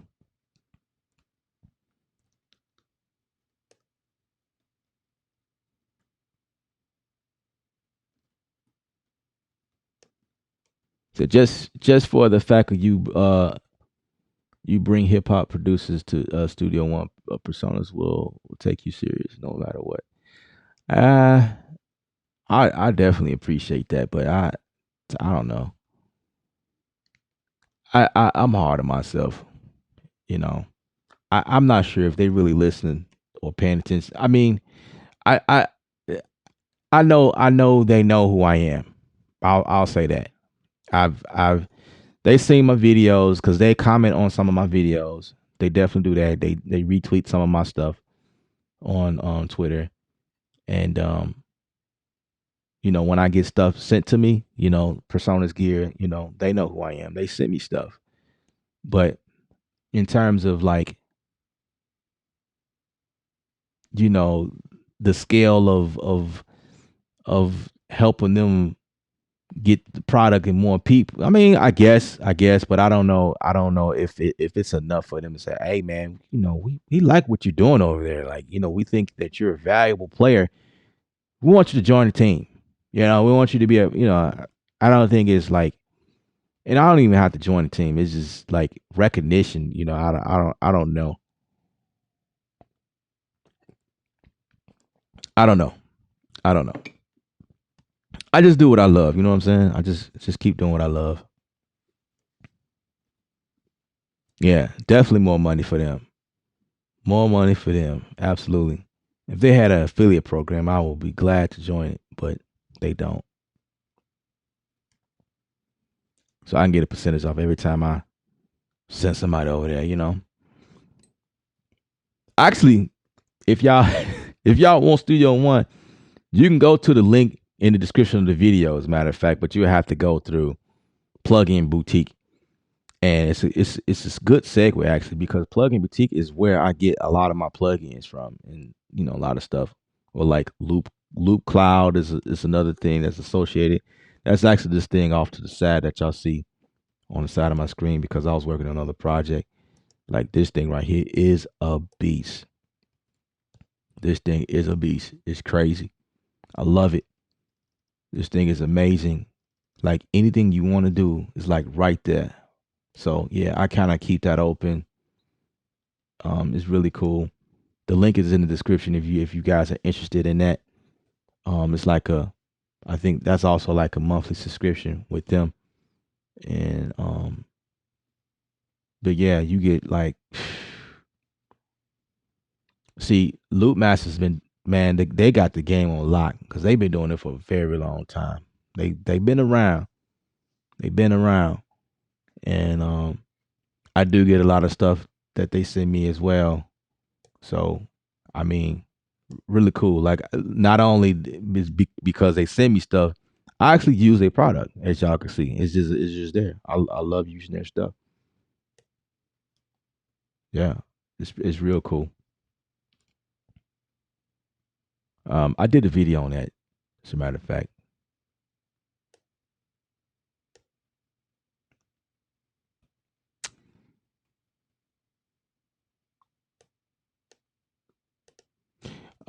Yeah. So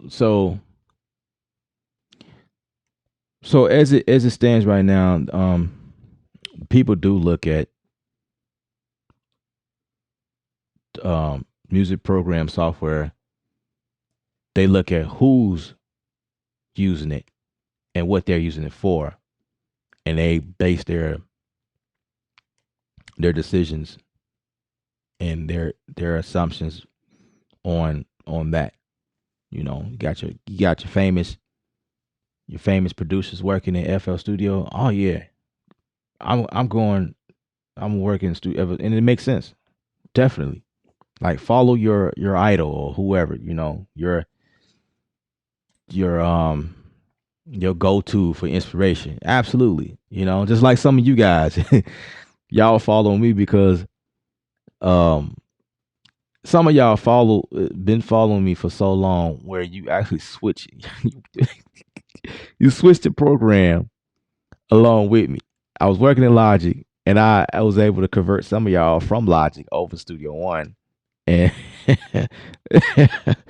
that's funny. That's funny to me. Every time I hear that story, I'm like, bro, man, I've been following for a long time, man. You remember when you switched Studio One? I switched then. You the one who convinced me. And I was like, wow. Yeah, there's a lot of people I helped convince. But see, the thing is, I just like with those other dolls, if if FL Studio, if I would have like, I don't know, if it was appealing to me then, I would have fell in love with FL Studio, and I'll definitely be in that, the crowd with all of the FL Studio users, and I would have definitely made it sound dope. You know what I mean? Because like I said earlier, it's not about the program. It's about you as an individual and what you can do and how you can mesh stuff together and make it sound like something, right? And the other factor is having good sounds. And you got to go and get them from Loop Cloud. You know, I have the link in. Y'all see how I set that up? You got to have good sound, but I mean it's true. You got to have good sounds in order to make good music. You know, that's just bottom line. And that's the reason why I pay for subscription with Arcade, or I pay for subscription with sounds.com or Loop Cloud. You know, that is the reason behind that. You got to have some quality stuff to work with in the first place.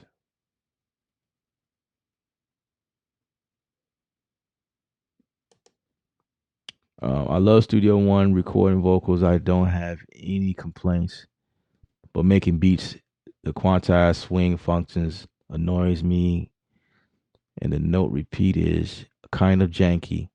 Making beats on CPU, you just have to edit more. Yeah, agreed. You just see me kind of do just that. It is a rather challenging when making music again in a program that did not start out that way. Studio One was not always a music making platform. which is funny because now I'm thinking, I'm just like, I'm just, if it wasn't meant originally to be that way, then why make it that way? I guess because somebody had the bright idea to start making music in it, and so it becomes that thing. And I feel like Persona should have been, they should have caught on. Like,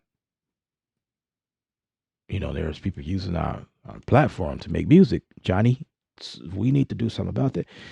Come out with another software, but that's probably not how they was thinking, because they probably did not know the magnitude of Studio One. It was like, I feel like it was something that blew up in their face.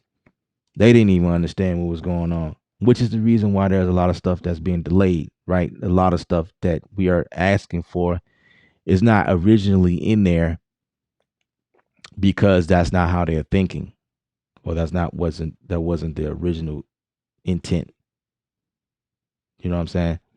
So I guess that's why I'm here, to kind of help them along the way.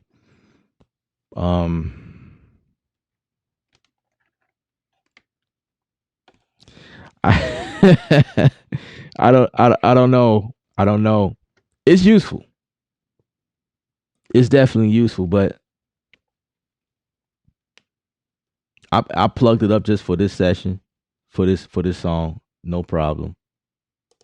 But I mean, you know, if you match that with the machine or the push two, or even the other devices that are out here, um,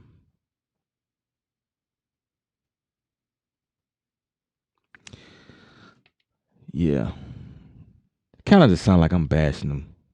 That's not what I'm trying to do, but I am keeping it 100. That's how I feel. That's my thoughts, and that's something I always want to do is keep it 100 with you guys. I don't want to like sell y'all nothing just because, you know.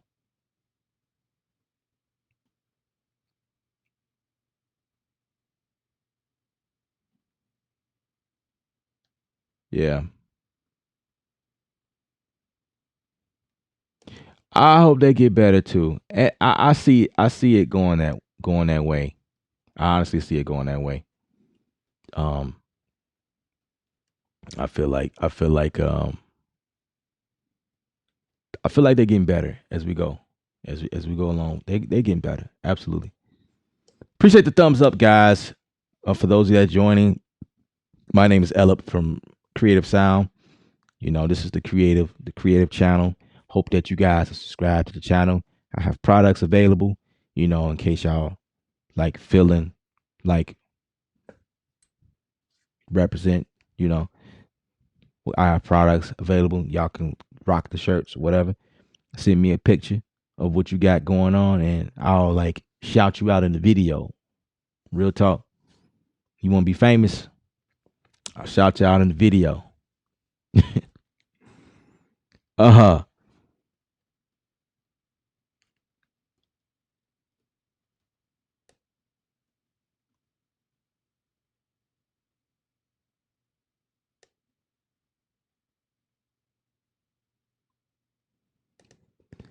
Yeah, yeah.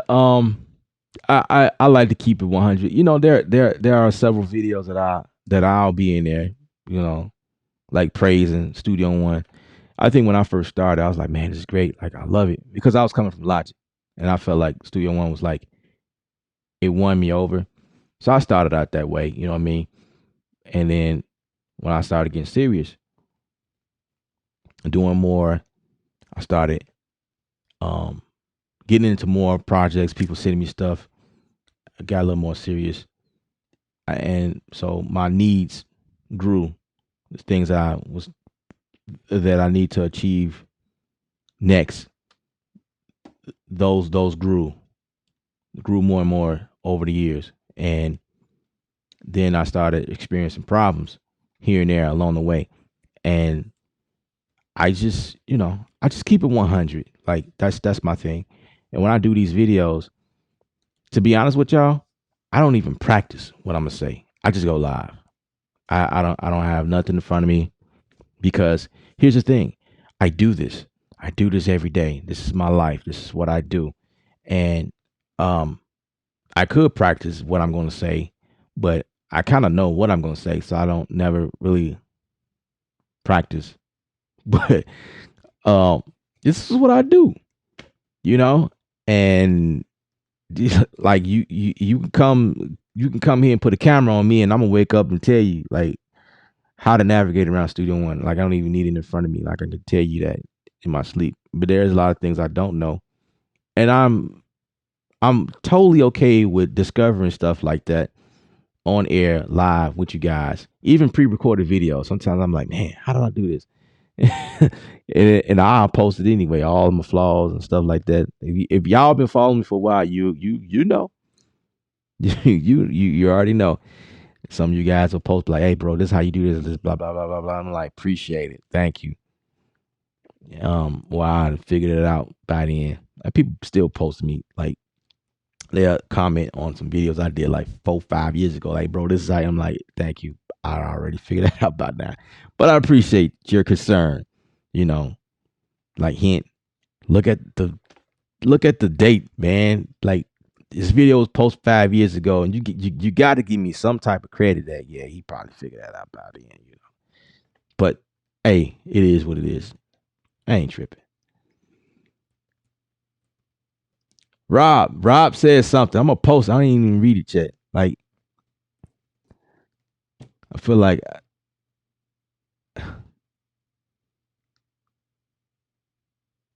okay for the beginner beat maker, what DAW would you consider easier than Studio One? So do you feel like Studio One is that hard? I mean, I actually recommend Studio One to a lot of people. I feel like Studio One is real easy to get into. But if you're looking for something easier than that, it kind of depends. Like even stuff like that, I can't even really say because it's like everybody's different. Like some people think that Ableton Live is easier. Ableton Live is to me is a little bit more complicated. Actually, it's easy. It's easy to me because it seems very simple. You know, I have Ableton Live and I dabbled in there a couple times. Like I never really made a real serious beat in there, but like I've dabbled and I figured things out real quickly. But there's a different workflow. The things are set up a little bit differently. You know, it's not the same. Definitely not the same. Um, but I don't fully understand it either. I'm not saying that I'm a pro, but like, um, some people find that to be easier than Studio One. Like they just get it, or some people get Machine and they good. But there's a lot of you guys that have no clue how Machine works. So that's why I do videos to help y'all understand it. And I just have to sit back and like, you know what, man, Machine is kind of complicated. Cause it was like that for me when I first started. I was like, man, what the heck did I get myself into? And I spent $600 and got this dang on thing, and I ain't gonna even use it. Cause it's like, what is this? I couldn't imagine myself getting into it. And then, you know, I just persevered through it. And then, you know, after I got it, I was like, oh man, this is dope. I like it. You know, I can navigate in this thing in my sleep. So what's it's kind of hard, man, because like I would say GarageBand would be easier, but that's a Mac based software. So then it comes down to like, okay, what computer platform? But the reason why I say Studio One is because Studio One talks to both PC and Mac. So on either platform, you good, you Gucci. Like the commands and just the way you navigate is the same on both platforms. It's safe for me to even like push that. And I feel like I speak to a broader audience anyway, you know, no matter if you on a Mac or a PC. When I'm showing my workflow in Studio One, you can follow along no matter what. You know what I mean? Like that's kind of what it is. But I'm not really sure. If you already know Studio One a little bit, I think it's just best that you just keep going, you know, Just learn it more and more. And besides, if I steer you away from Studio One, I ain't gonna be able to help you.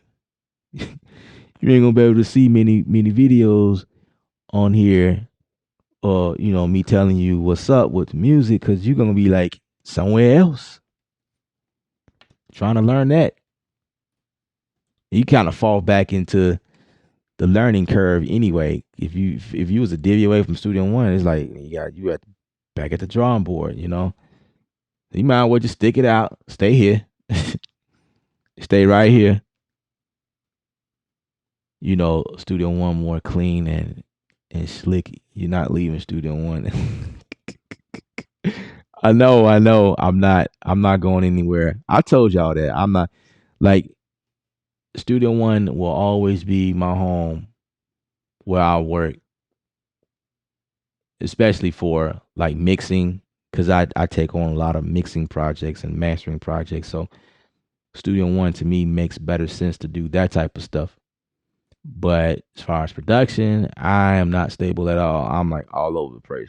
And man, I'm like a producer whore. Like I can't stay in one spot for a very long time. Tomorrow I'm gonna be in Bitwig. The next day I'm gonna be in Logic. I haven't been in Reason in a long time, but who knows? You know, might be back in Reason. I don't know.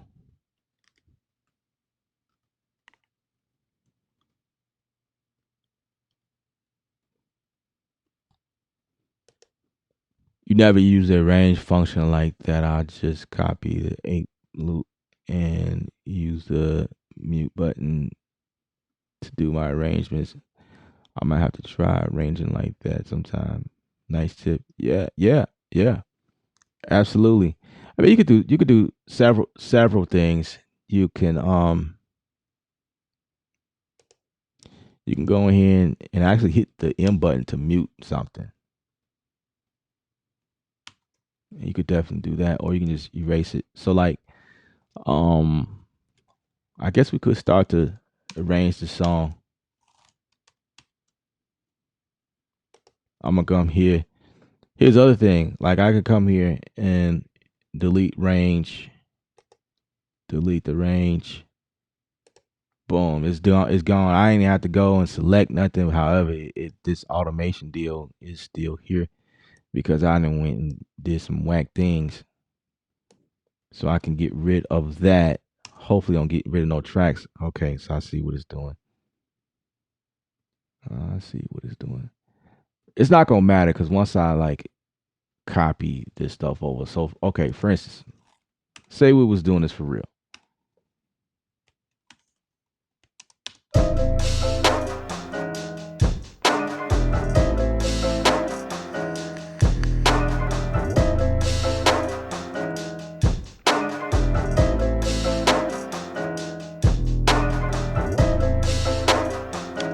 I'm trying to see how I would structure this because this is not a song. This is actually like an intro to a video, like a YouTube video for my client.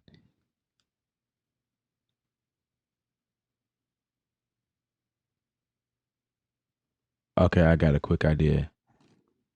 So in this instance, I will go and select everything because now we kind of like deleting some stuff here and there. So I'll delete that and I'll say delete that, delete that.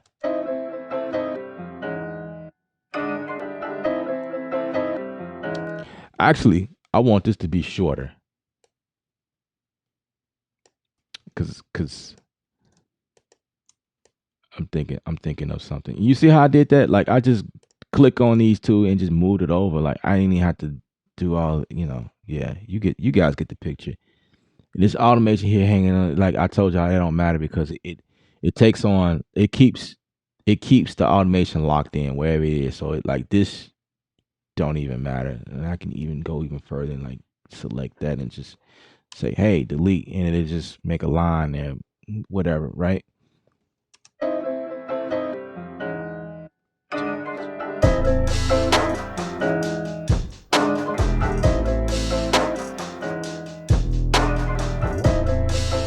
I'm answering questions right now. Now I'm like ready to get back into it.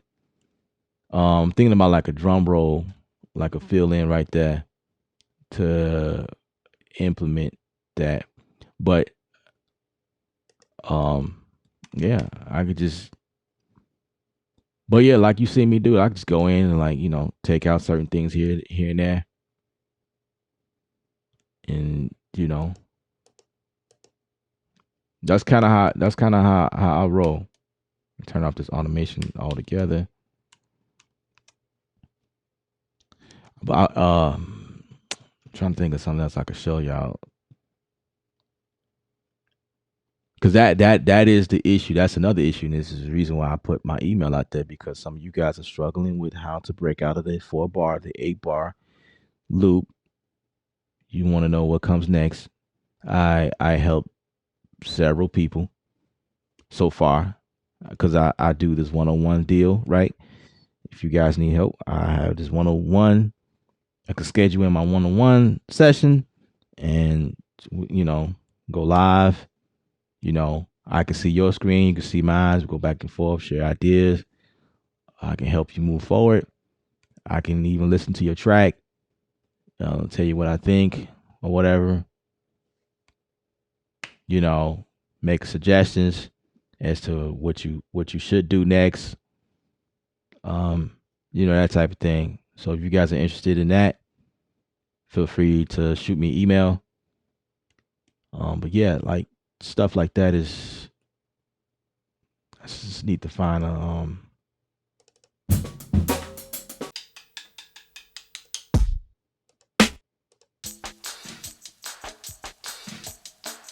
ooh, I like that. I just like shuffles.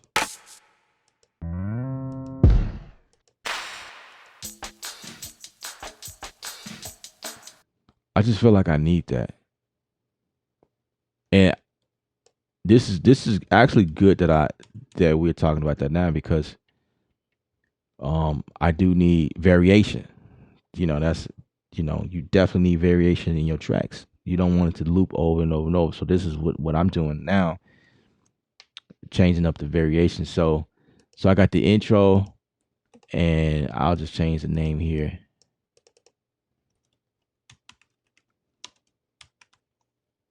And I could change the color. You know what I mean? And I can just make this all one deal. Then here I could just change the variation here.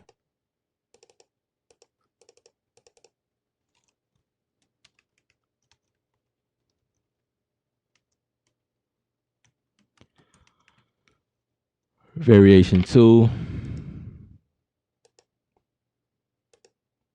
Real talk, I name stuff whatever I feel like it should be named. Like that, I don't even like, oh, that's what he do. You're gonna see a different name on every project. I promise you.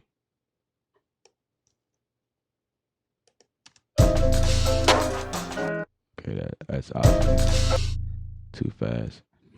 And this right here, like,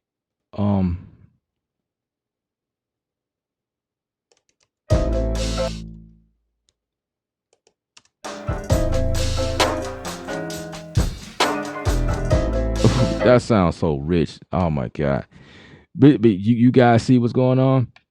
I was able to time stretch that real quick.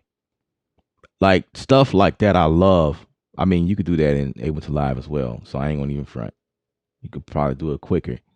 But Ableton Live goes another level as far as creativity when doing stuff like this, messing with samples. Like that's what I'm saying. Like it's dope. Studio One is dope for what you can do, but I feel like they don't take it a step further. I feel like they got it, but yeah, like come on, like give us a little more. Like come on, stop giving us standard stuff, man. We need more. I feel like there's more you can give us.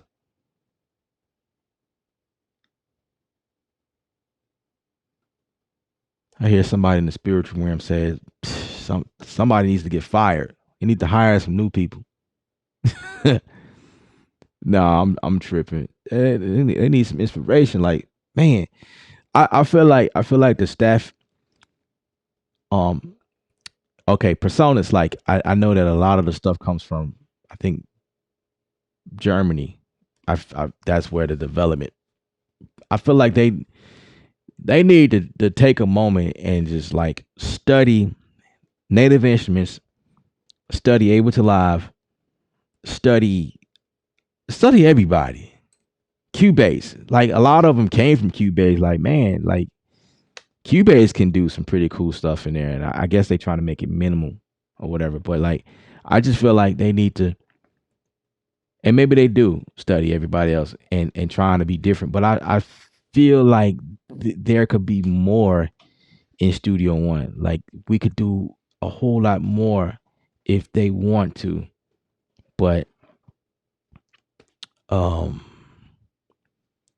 yeah, I mean we have really cool basic stuff that we could do, but like I need more, man. Like y'all need to take an update and just make it creative.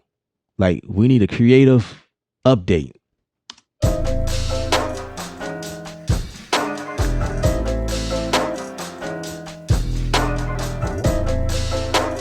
That just sounds so good to me.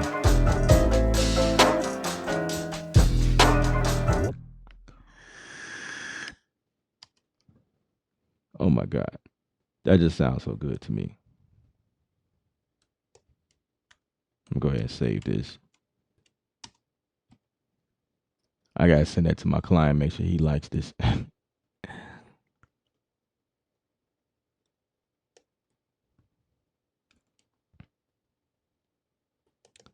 S1 gang is here. Johnny Ray is in the building.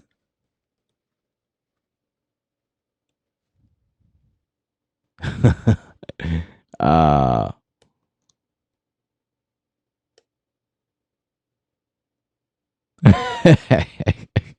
oh, you caught that, man. That's funny.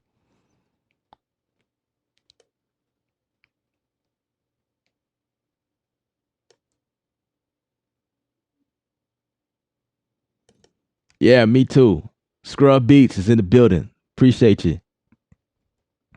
Yeah, I'm curious as well. I am very curious. That would be.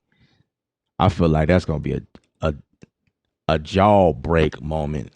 Like my jaw gonna hit the floor so hard, I'm gonna be like, what? That's kind of how I feel. It's like it's like Apple, you know, when okay, I'm an Apple fan, so you guys, just find something that you're a fan of, and when you hear about updates and the development or what could possibly happen next, just picture that, because I know all of y'all not Apple fans, but like for me, like when they talking about new devices, things that helps me as a creator, you know, because I am in the ecosystem, Apple Watch, iMac, iPad, iPhone, and Mac Tower down here. Everybody in the house got an iPhone, several iPads floating around here. Apple MacBook Pro. You know what I mean? It's everything is Mac here. Apple TV, can't leave that out. And so like when they come out with new stuff, it's like, oh my God, man, we need to add that to the. So I feel like Machine is like man, what are they gonna do next? Can't wait. I just feel like whatever they're gonna do next is gonna be like crazy, yo. I don't know. And I'm gonna be on here talking about it. I'll keep y'all posted if I find something. Let's see.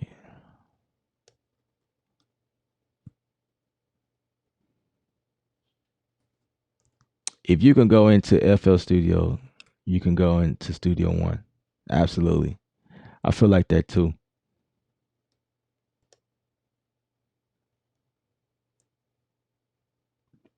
Okay. You say that because of the MIDI function. Absolutely. Native Instrument Machine is good. I'm just reading the comments, y'all. The sound engine is so good. Absolutely. You see why I use it, right? I don't even know what comes next. Um,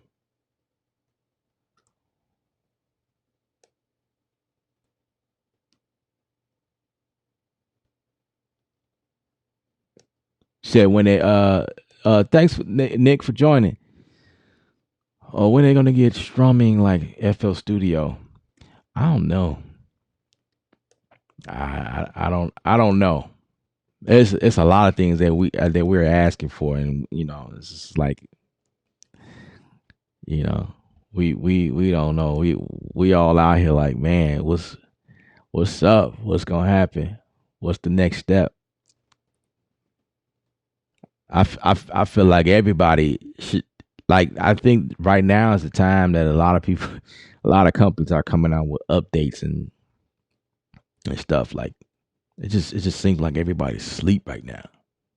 You know what happens when there's a moment when nobody doing nothing. You know, we ain't got no update in a while from Studio One. Hey, I just hope that what we've been asking for is implemented. You know, and you already know I'm gonna keep y'all posted. Native Instruments been asleep for a minute. What are they doing? I don't know. Like we ain't heard like as far as like development. You know what I'm saying? Like they always posting stuff. There's sales going on left and right. But as far as like the MK3 been out for a while. I feel like the MK3 is still good. Like it's good like another couple of years. It's kind of, well, I take that back. I'll say the MK3 would have been good for another couple of years, only if Akai didn't put out the what's that the small device?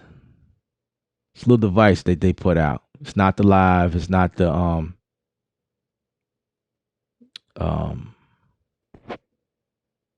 not the big one. The Force. It's not the Force. The Force is pretty sweet too. That thing is crazy. I was looking at some videos on that. I was like, whoa. But even that, like if I was talking about that, that's nuts. But they put out a smaller, I can't remember the name of it, a smaller unit that I feel like can compete with the machine because of the small form factor. Because Akai, they put out a bunch of big units, you know, bigger, heavier units, but they got the small form factor, and I feel like that's crushing the game right now. Like, yeah, I know the NBC one. I knew to look over. Somebody was going to say it. The NPC one, that thing right there, I feel like it's crushing. It's crushing, major in a major way. And with a form factor like that, and the price is not bad. The price is decent. You know, so when you put stuff out like that, it's like, all right, Native Instruments, what y'all doing? What y'all cooking? Like, come on. Like, I know y'all not gonna sit that long and watch Akai do that to y'all, cause I already know. I already know I'm gonna be like, I'm, I can't even tell you how I'm gonna feel. How I would feel. I go crazy about stuff like this, guys. So just, I'm excited. I'm excited and I don't even know what I'm excited for. I don't know.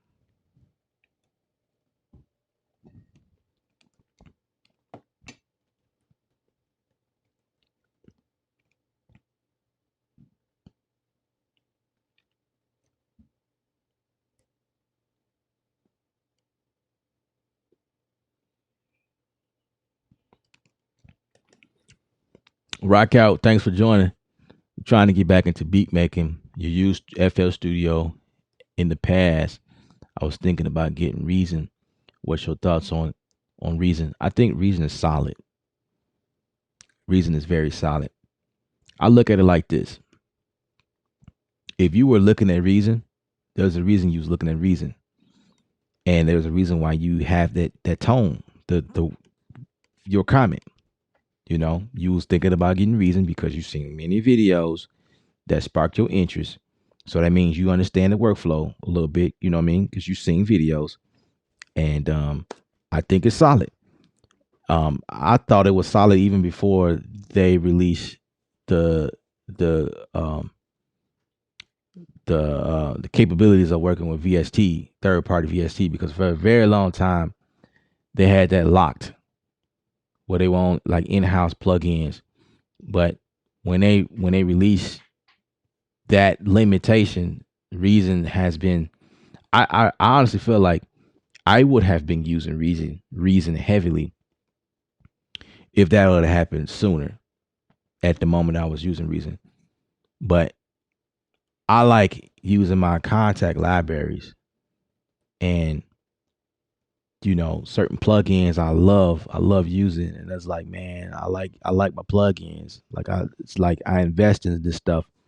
I invest in a lot of this stuff when I was using Logic, and when I was thinking about moving to Studio One at that time, I was looking at Reason, and um, so I went with Studio One instead. And then like some years later, I looked at Reason again. Like, man, Reason is pretty cool because I liked what they was doing.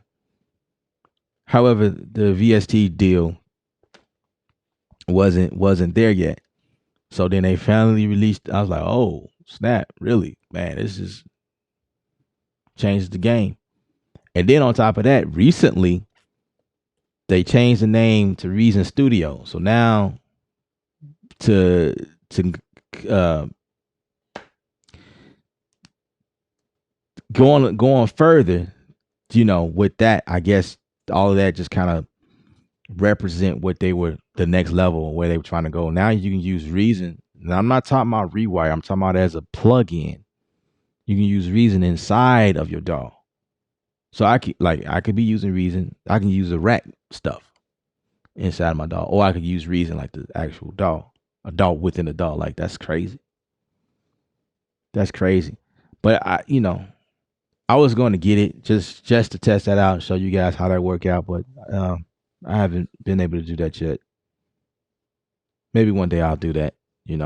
I'll get a hold of that and show y'all how that goes. I feel like that even strikes more creativity because Reason, the reason why I wanted Reason was because of that. Like it's just creative. I love what you can do in there.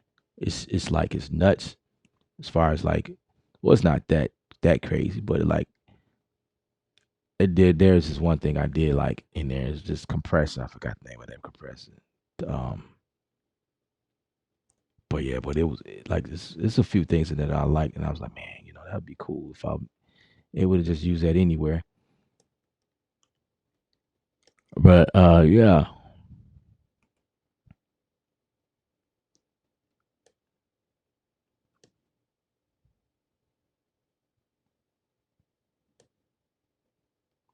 So you said Studio One workflow is better.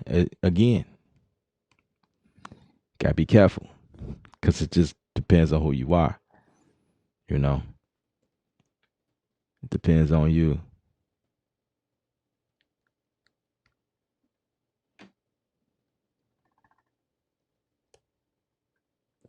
Scales and chords and art, other effects when you get time to look up. I agree. That is another factor. There's something Studio One needs, like this deal with the chords. What they call it, chord. I think that's what it is in here. It's cool. The concept is cool, but again, it's like, come on, man, just give it to us. Like I, if, I think I said this before. I feel like Studio One has a lot of introduction to what could be, if that makes sense. It's like introductory type stuff. Almost to the point where I feel like Studio One Professional is the prime version. It's kind of how I feel. the stuff that we have now, it's like come on, man. Like where's the real power? Not I'm not talking about overall, but I mean like the concept. Like you gave us chords, but what could we do with chords? Like it's like we don't have okay, what you could do inside of Cubase as far as like chord progression suggestions, you know, or like or there's a lot of plugins now where it's set up to where it gives you um it sets your chords up according to genre. Like that's the reason why I use Anna 2, the synth plugin that's available inside your Slate bundle, because they have a quarter in there that is genre related. So I'll go to like the pop chords or the R&B chords, and that just helped me get started. And a lot of times I'll work a lot quicker with that stuff. I can add those chords in, no problem, and then I can find it like the chords or whatever, and implement on that, and boom, I'm in there and I'm inspired.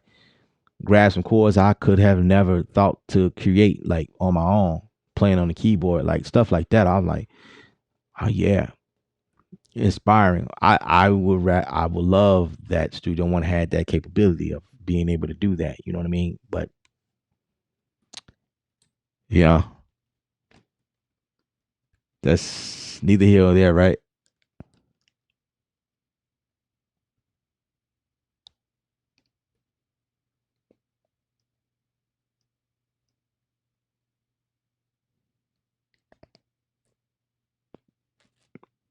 Said what media effects that are better than FL Studio?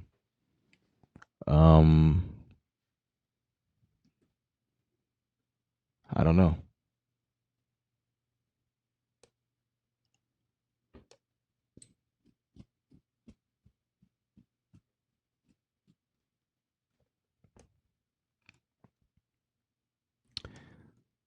Scrub Beats said Machine Doll.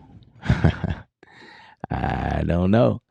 I think so though. I think Native Instruments is heading to that in that direction.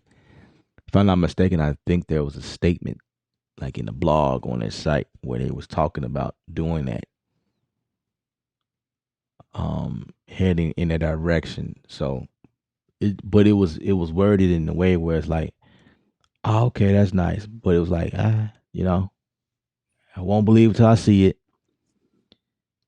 It is the talk though, but it's we'll see. Maybe that'll be the doll deal. Will introduce the new machine that has like more, I don't know, more bells and whistles on it, where it can like where it will implement that doll direction, like the push or something like that, where on the push is not that much different from the machine. I mean, you can do some pretty cool stuff on there, like what I've seen. But I mean, it's just two different platforms. Machine is different you know from the push, able to live, right? Those are set up to do what they supposed to do according to how the software was designed. I could definitely like edit and do some amazing things in machine, as well as I'm sure I could do that in push. I've seen my friends do it, so it's like, yeah. I just like the push better. The push is so sexy to me. It's just like, oh man, I want one of these. Like I just love how the sample light up on the screen, like when you edit in the sample and go into different things, like the animation that comes up, like when you click on stuff, like it's just so perfect. It's not click, click, click, click. It's like there's animation behind stuff. It's like, oh, this is so beautiful. I love it. It's like, and it's clean. I love clean design. I don't like the bulky, like Studio One. they have a pretty solid clean design here, but there's some stuff that I feel like is bulky, like um I don't know, some stuff that they do. So I do like the design. It's very clean. The browser section is very bulky. It's it's not it's not there for me. I don't like it. I don't care for it. Like when they went in and did this, I don't know. I don't like it. But it's cool. I think it's cool cuz it's bigger. It's bigger like so this was the old way. I do, the reason why it is okay, so this was the old way.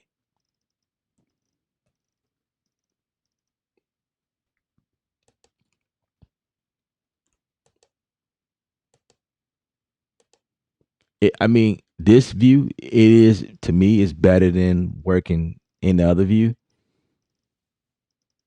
because it is bigger. The thumbnails are bigger, but it just look. I don't know, man. It's like, man, what was y'all doing? What were you trying to do? I mean, that's all they did. They didn't improve the browser. It's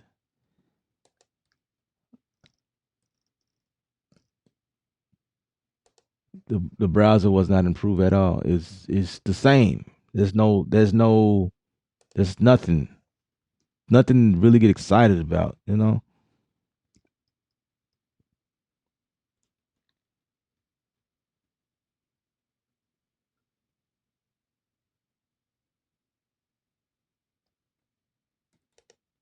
said Reason always had good sounds, and I looked at Reason. Yeah, yeah, I agree. That was one of the reasons why I wanted to like work in Reason because in Reason by default you can make some really dope beats in Reason without using any samples from anywhere else. Like Reason has the pretty solid. They were solid. Period. Really solid. However, I've already invested in the Native Instruments ecosystem, so it's like if I want to continue working with my stuff, but by then I'm locked in Studio One now. Y'all, now we can use our plugins in Reason. Okay, I mean that's great, but I don't know.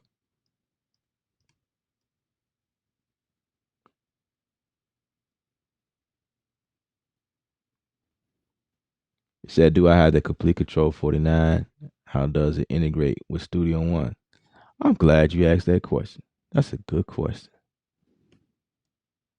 Um,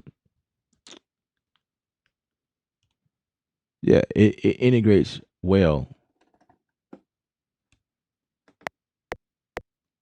And you can't see that. I'm trying.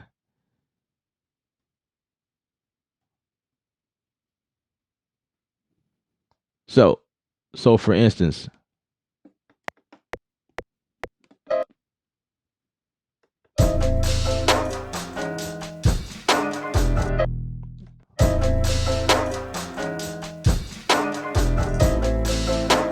it integrates well.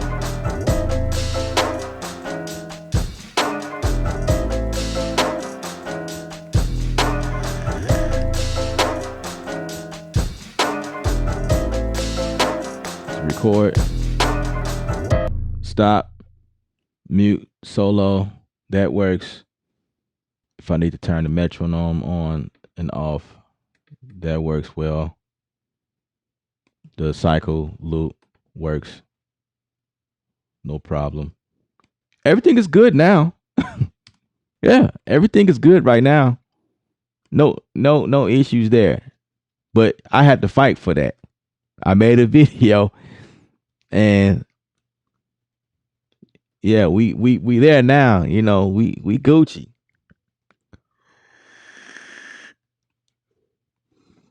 which is cool. It makes me feel good though. I ain't gonna lie. It do make me feel good that I'm able to make videos and do things, and personas is looking and they watching and they say, hey, we need to make changes. But I still do feel like it's a lot of you guys that felt the same way, and I was able to push it. I was able to tip it over. Boom. Everybody's complaining about the same thing. But this Ellip guy comes on the scene and he does a video and he makes a big deal out of this. Okay, I guess we need to just give him something. So I that's why that's what I feel happened there. I'm hard on myself. I'm always gonna be that way. I don't feel like once I make the video they all so if Ella feel this way, well we need to make that change. I don't think that they looked at it like that. It was the fact that all of you guys were already making that complaint, and then I jumped on board because I felt the same way, So just want to take a moment and tell you guys that I love likes. Like, give me likes, thumbs up on the video if you haven't already. I appreciate it. It just it's just small movements. Like, all you got to do is just nudge your finger over and just hit the like button. Hit like on it. I see a lot of y'all coming in here and y'all just watching, checking it out, seeing what's going on. I appreciate it if you give me a thumb up. Watch it for 2 minutes and then cut out. I mean, I'm cool with that. Just give me a thumbs up though. I don't mind. You gotta give me thumbs up, and you gotta subscribe to the channel too. You might as well. You know what I mean? You just might as well do that. If you're gonna give me a thumbs up, you might as well just hit the subscribe button. It's just it's a 2 thumb click deal. Like, subscribe, boom, you in there. You know what I'm saying? And you good. And we'll be doing stuff like this all the time. I'll share stuff like this all the time. But right now we just in here. We just talking. I'm just catching up, and y'all just keep tight. Y'all keep talking, and I'm talking back to you. So it is what it is right now. Scalar, ease, keys, captain, plugins. Yeah. All that stuff. We need all of that stuff integrated in Studio One. I understand what you're saying, Iceberg. Let's see. I use Scalar in Studio One. I have Scalar. I have Scalar in here. And what else do I have? I think that was the main one that I have.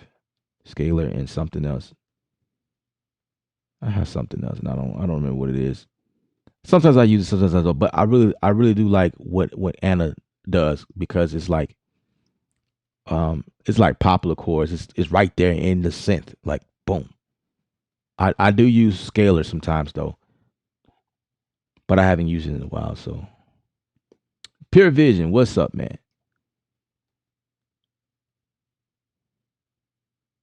You want to know what I'm cooking up tonight? Yeah, man.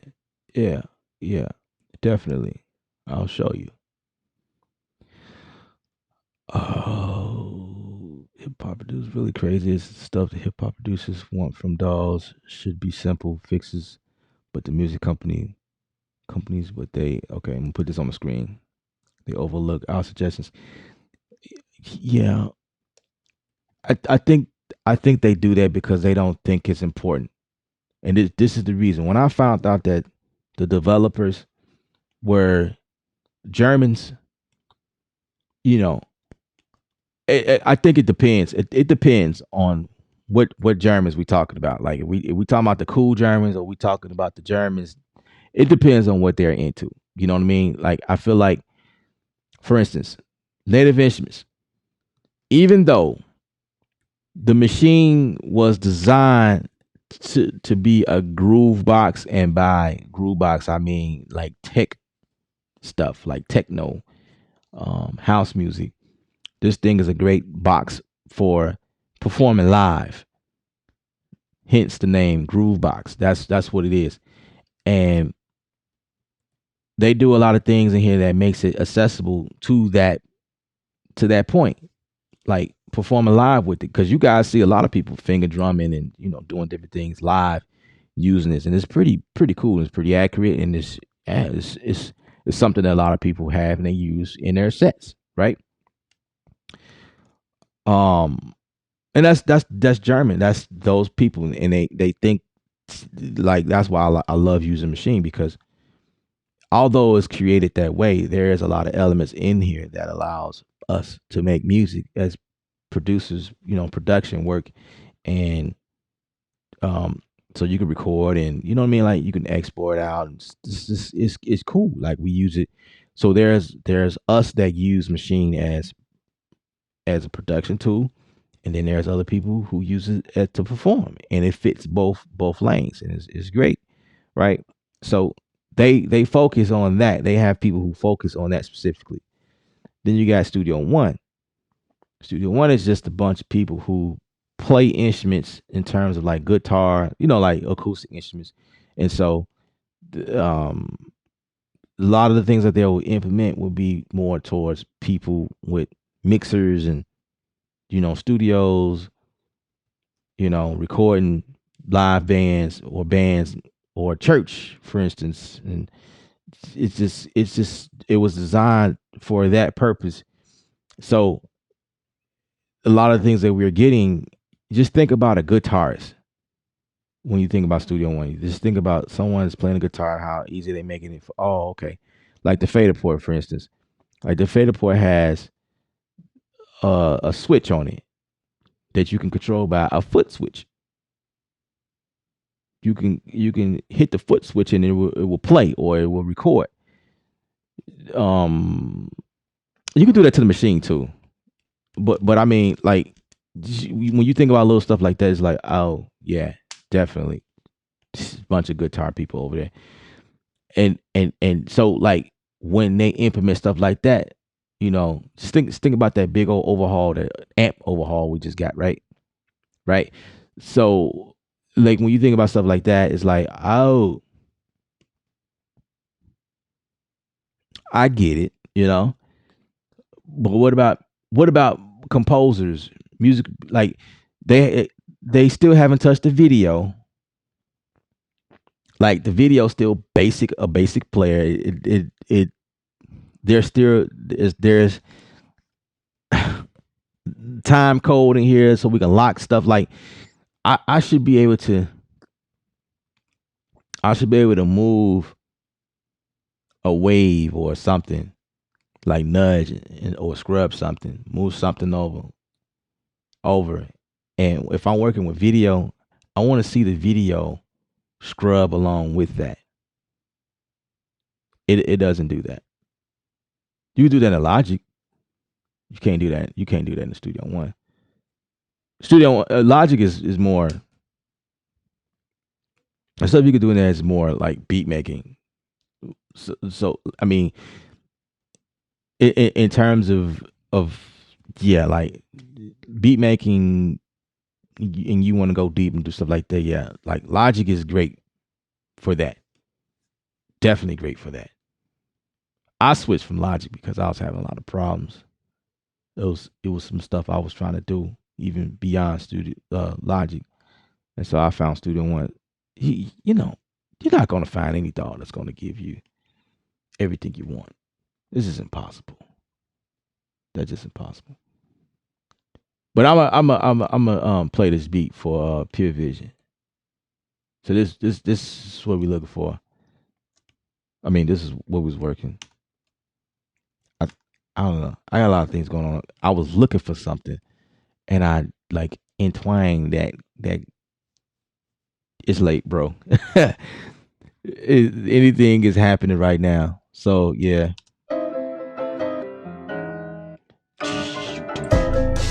I need to find something.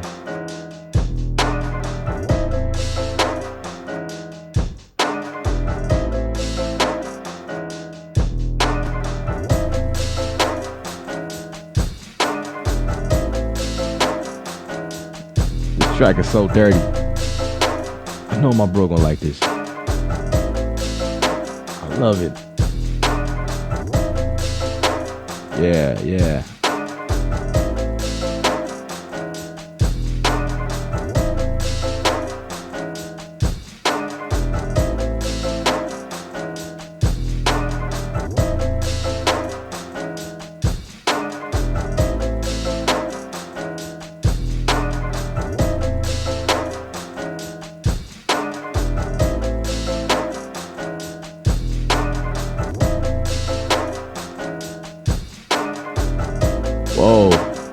Big statement. Luke says he's thinking about switching from FL Studio to Studio One. Huh. But I don't know what the workflow differences are. Could you shed some light on if you have any experiences with FL? I don't. I never worked in FL Studio. I'm sorry. I know the sequencer channel rack is big one.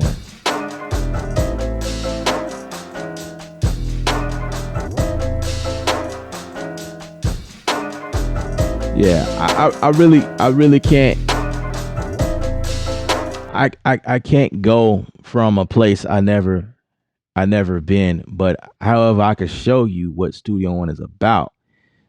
I'm not going to be able to do that in this stream because we are like at the end. I'm beyond the end right now, but I have several videos on it. That's why you should be subscribed to the channel and you should like the video. You know what I mean? Because you can like get all of that. Like I have several videos. I'm a Studio One guy. So you can rest assured that you can find what you're looking for, you know.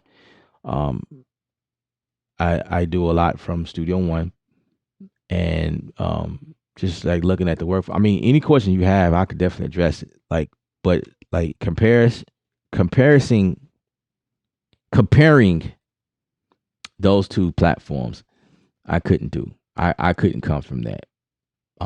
I know bits and pieces about FL Studio. Like I know the big thing, like you said, the sequencer or the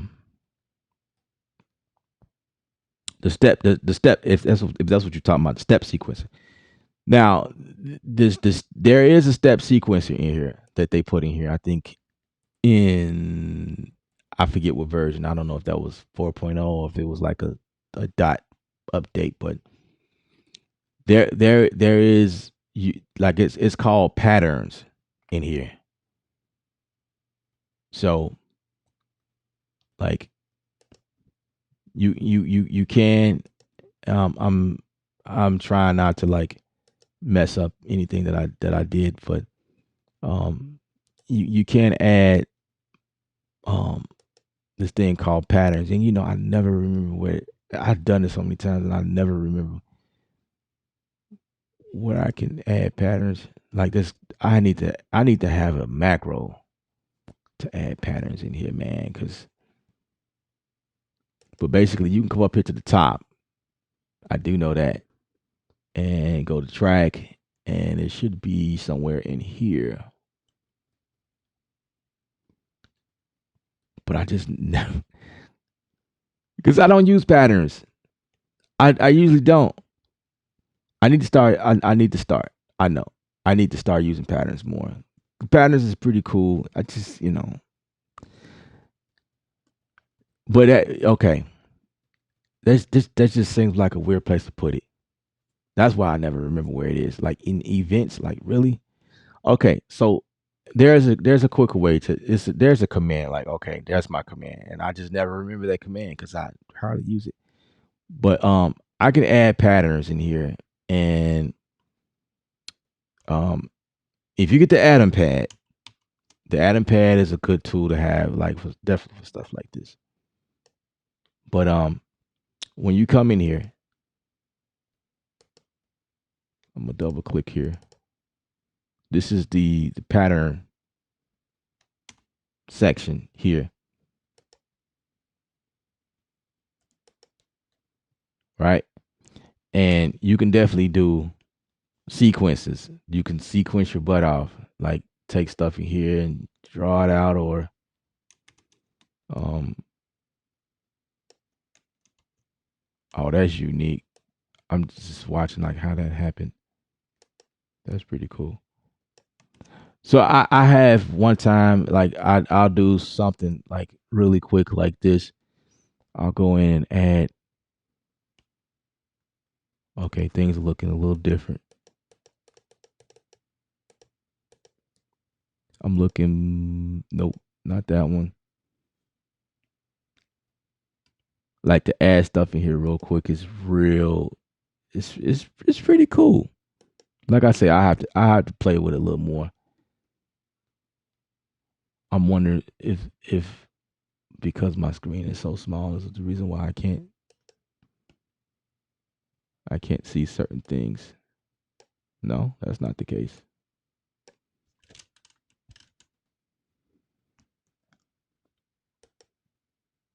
Okay, here we go. That's all that was. I had to switch between. Okay, so this is keyboard mode, and I had to switch between patterns. So stuff like this, like check this out. Like I can add a beat real quick just by clicking there, or I can switch it up by adding that, or you know what I mean. Like I could take, for instance, I could take that, move it down, like shuffle it. Like I don't have to, or I can like put in something here, like, or I could drag it in. Like this is great for stuff like that. The other thing is like, um, I guess I need to add a beat in here just to show you that part. But see, I don't have I don't have patience right now to actually show you. Like if I was to put like sound in here, there is like another section. You click here, and you can like give it variations of like you can repeat stuff, or you can like have it to repeat every other, or like random repeat stuff like for your hi-hats, stuff like that. I use it for that reason, which is pretty cool. The possibility of it that happening again, like you really could get into customizing. And when you talk about creativity, yeah, you could do it. You could do some cool stuff there. Absolutely. Yeah, here's delay and stuff like that, your velocity. You could definitely like you could paint it in like that, just boom, boom, boom, boom, boom, boom, boom, boom. You know what I mean? Add that, boom, boom. Like it's cool. Like if you like what you see just now and you want to get in, then yeah, go ahead get in. I guess I'm about to put sound to the stuff to show you what could possibly happen for real. But like this is there was a long time where step sequencing was not in here, right? It was not a part of what we were doing, and they add that. So the good thing about personas is they do listen to their users, and that's the reason why I will always be a Studio One person, because they do listen to us. You know, if something you crying about, they didn't add it in the next update, they will. Just give them time. They kind of like attack stuff in the order that it was posted or received. Or no, I take that back. They make adjustments according to user requests, according to importance. Yeah, that's how they do it, according to importance. And then basically the importance work, it's based on how many people voted up on something. That's how that works. So I mean, they got it on lock there. So my loyalty will always be to Studio One. Pure Vision, man. Man, I appreciate that, man. I appreciate that.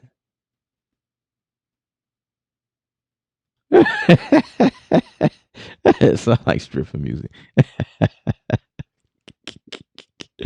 Oh man, that's funny. But I appreciate it though.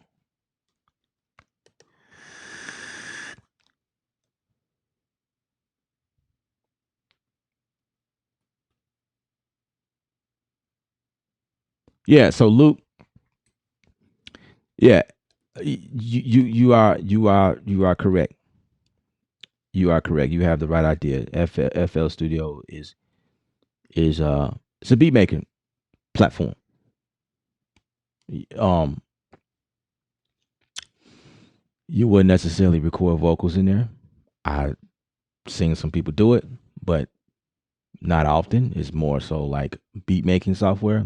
And when you ready for the vocals and stuff, you print that stuff out and you take it to somebody who will work in Pro Tools, right?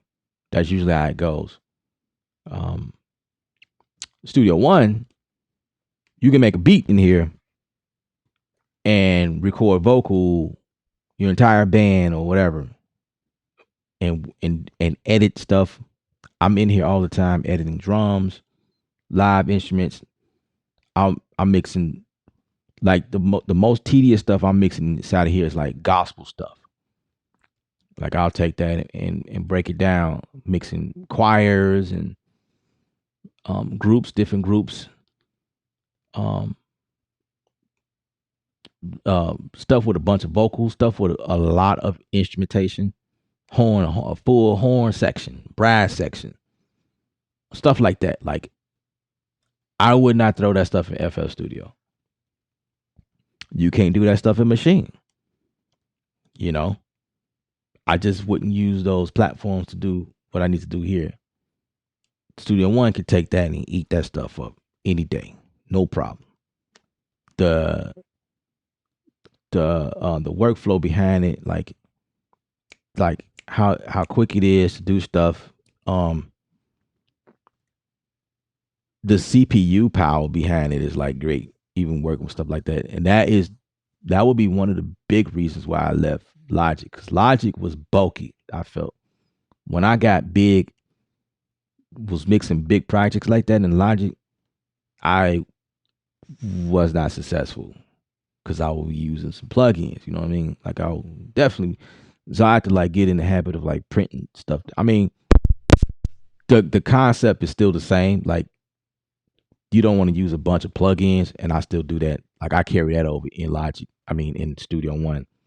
You know, when I'm using plugins, sometimes I print them down or whatever. You know, I definitely would print them just to keep my CPU happy. But I feel like Studio One can handle that stuff a whole lot better. Yeah. So yeah. And the sound that I was getting from Studio One at that time, like I was doing a comparison, and I like how Studio One sound versus Logic. In my defense, or maybe not in my defense, I just knew what I heard. I did a comparison myself. Used it's the same track. Played it in Studio One, no plugins. Played it clean, both platforms. It sounded beefier in Logic. It sounded better. It sounded way better in Logic. I give you that. I played a sample in Logic. It sounded so much better. It was like, oh my God, it sounds great. Played it in Studio One. Studio One played it flat. Like there was nothing added. It was like natural, and it was like, if you had to pick which one sound better, you would definitely pick Logic in terms of sound. But here's the thing. If you're going to do that, how would that resonate across platforms? Several platforms. When you throw that in your car, when you throw that on a big stereo system, when you play it on your phone, and you play it here and there, what you were playing in Logic was a colored sound, which will not be the same sound when you play it elsewhere. Studio One, to me, in my opinion, gave me that sound. Like it was flat. When I mixed down a song in Studio One, when I put that in the car, when I send it off to a client, it sounds exactly the same as how I mixed it. But of course, that depends on, my speaker setup and my headphones. But I was confident that they wouldn't get a different sound than what I sent them. They would get exactly what I did. So that was like the major thing. And people would argue with me and say, "No, bro, all dolls sound the same." Okay, great. Everybody's doing something different. Everybody has a different approach. Everybody hear things differently. I just know what I heard, and people continue to come to me and work with me. I continue to get projects. You know what I mean? Like I look at it like that. Like okay, it's all about you and what you after, and what works for you. But you know, you gotta know what you're looking for, what you hearing. It's all about what you're hearing. And I heard something, and I'm the one mixing a bunch of stuff or making music, working with different people and stuff like that. And somebody trying to tell me that it's no difference. I used to think that though. I used to think that they will all sound the same, but every DAW sounds different. Every DAW sounds different. I promise you, it sounds different. There's even like just the way they're set up. Um, here's another topic. Like each DAW has, even though all like you could do the same thing. You could do the same thing in all DAWs, but see, like every DAW has a certain type of workflow that commands or demands a certain type of style or a certain type of like workflow, like a vibe. Like, when you in Logic, it's like a different vibe. When I'm in Studio One, it's a different vibe. When I'm in Bitwig, it's like I'm creating something different that I would never create in Studio One. You know what I mean? Like it's a different vibe going on right now. I think it's probably like because the way they're set up, things are more accessible than others. So stuff are structured differently. You know what I mean? In Bitwig, like it's just so easy to find stuff. So the things I'm able to find, like the workflow is like different. It's like, okay, stuff I'm able to, you know what I mean? It's just different. All dolls carries a different vibe, which is crazy. But and it's crazy because I started something in Studio One, and I bounced it down because I was like, I'm gonna work in Bitwig. Brought it over to Bitwig, and my wheels started turning, bro. Like it was like, man, like where is this coming from? Like, how am I able to do this? I wasn't able to do this in Studio One, bro. That's just how it is sometimes.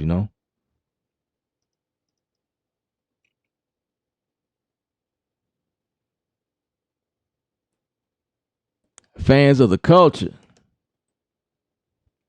What's up? What's up? What's going on?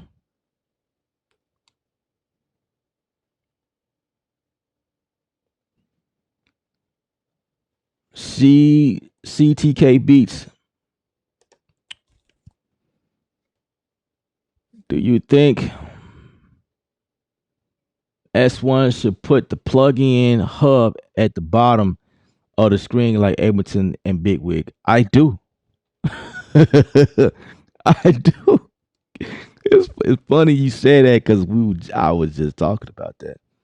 I feel like when they do that, that strikes a different kind of workflow. I just honestly feel that way. That will open me up to that would be amazing if they was to do that. Cause Logic does it too. You know, not as well as Bitwig and Ableton, but Logic does that. Like when you go in there, especially when you working with their stock stuff. That's the thing with Logic. When you working with their like string instruments, like their string GUI will pop up at the bottom. And I think that would be pretty cool because we don't have to double click on in anywhere to pull up the plugin. Like we could just pull up the functions and things like that inside the devices area on the bottom of the screen. I think that would be awesome. I would love that. Maybe I need to do a video, you know, yeah, specify that specifically, like personas. We need a device section. And then I come back and do a video based on the browser. We need better browsing. And I'll do Bitwig side by side. Maybe it'll wake them up. Maybe, I don't know. Maybe it'll spark something. Maybe we can finally get what we want.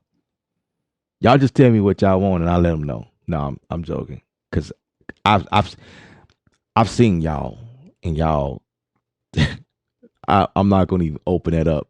Take that back. I need to edit that out. I seen the list of things y'all been saying. And I'm like half of the stuff. I'm like, no, bro, we don't even need that. But again, everybody is different, and I have to like remember that, and I have to like, I can't be like, gosh, we've been on here for 4 hours, bro, or just about. That's crazy. Y'all been hanging with me. That's what's up. I appreciate it.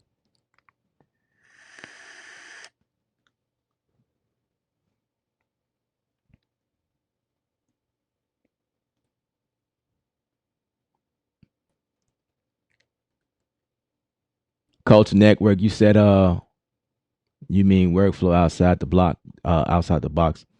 Hey man, I don't know how long you've been watching. You probably came in on the middle of the topic. But yeah, we kind of been talking about quite a bit here. I made it my business to learn all of the stock stuff in Studio One before I made it outside purchase. When you start buying plugins, it leads to brokenness quick. Yeah, I mean, like I say, man, to each his own. It's different for everybody. I didn't start out with Studio One. I started way before I switched over, and all of the plugins I already own, I wanted to continue using it. So that was my thing. And that's when I was saying earlier, like why I didn't go to Reason at that point, because of the limitations at that point before they opened up the VST support. So that was the reason why like Studio One was like where I went, because they supported third party plugs. But some of the stock stuff in here is cool, but a lot of stuff I use like third party stuff because of what it does.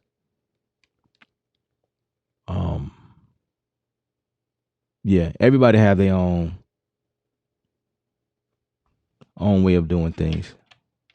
But that, I mean, that's what's up though. I mean, that's great.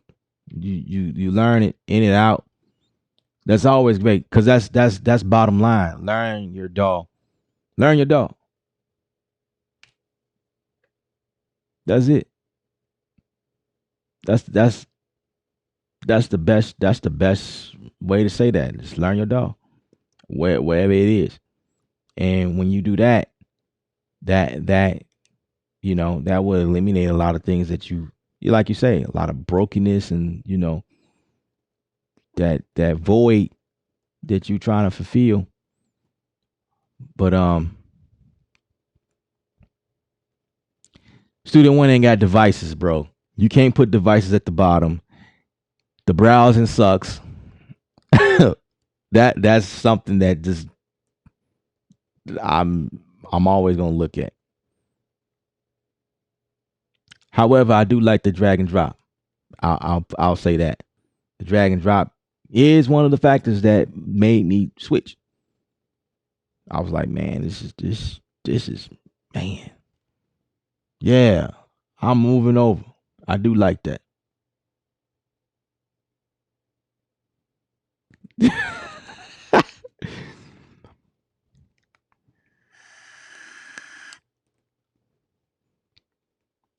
Nah, man, I'm chilling.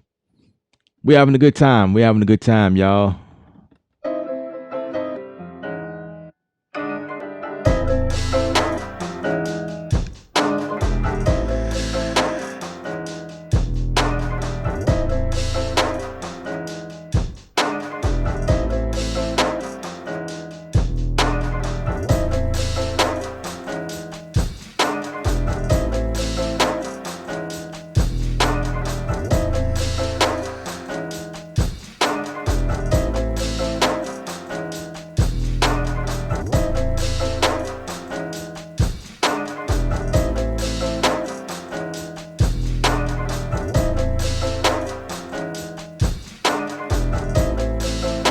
You said, do I think Ableton is more popular than S1? Absolutely.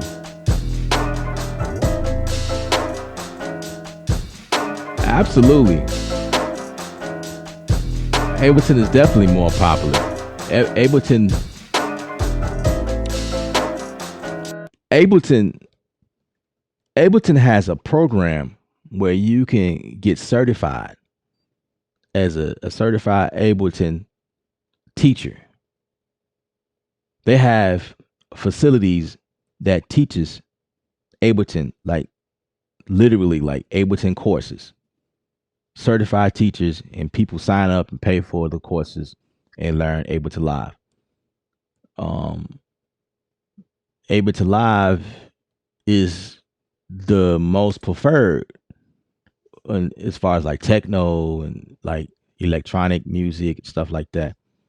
You see a lot of guys using Ableton Live for that purpose.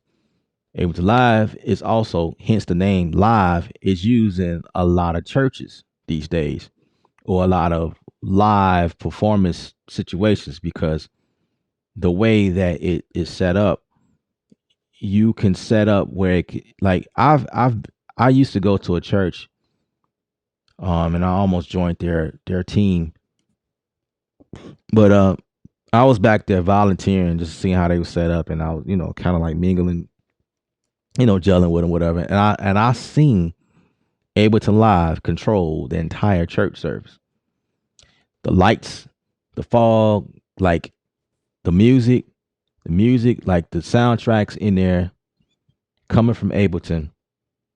The click track was coming from Ableton, like send it off to the band, and Ableton will give off MIDI notes or MIDI triggers inside of the light board, and dude just sit back and just let the show go. Like he did all of the programming like throughout the week, and he just made sure that everything goes smooth. And the only thing he was doing is like flashing lights on the light board, in and out, like accents and different things here and there, because sometimes church service they do switch ups or whatever.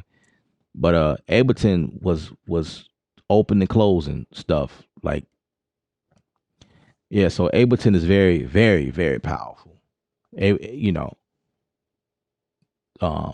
yeah. So Studio One is still a baby right now. It's just now, Studio One can't do all of the stuff but that's what Ableton Live does. That's what they're good at. That's why it's Ableton Live. Studio One is marketed as a studio recording, but it does everything though. Like, music production, beat making. You can make music for film in here, basic stuff. But if you like a pro, then you might want to look at Cubase or Digital Performer, which is another program I was looking at. I was thinking about getting Digital Performer because they introduced the clip launching, like Ableton Live in there, but I can get all of the composer tools that I would need when I'm doing film stuff. Like doing stuff in like 5.1, 7.1, stuff you could do in Pro Tools. Like Pro Tools is another one. I don't really speak of Pro Tools in that way because it's like I wouldn't use it for production, but like Pro Tools is great for video production, mixing. It's definitely like it has some stuff in there that you could do in there where they have like a whole rig where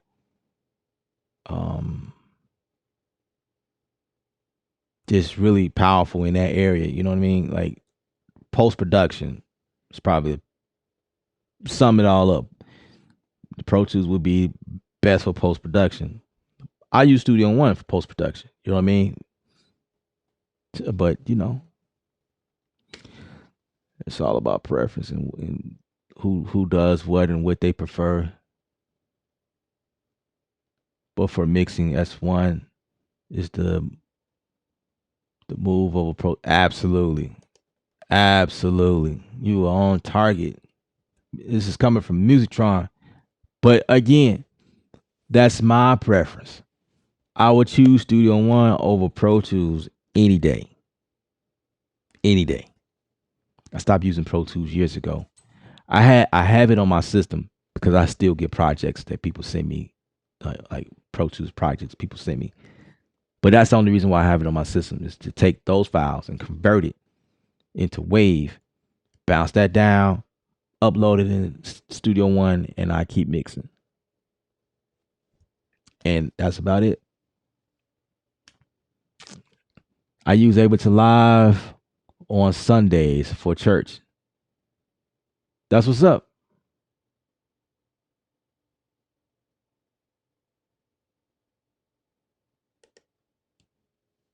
That's what's up.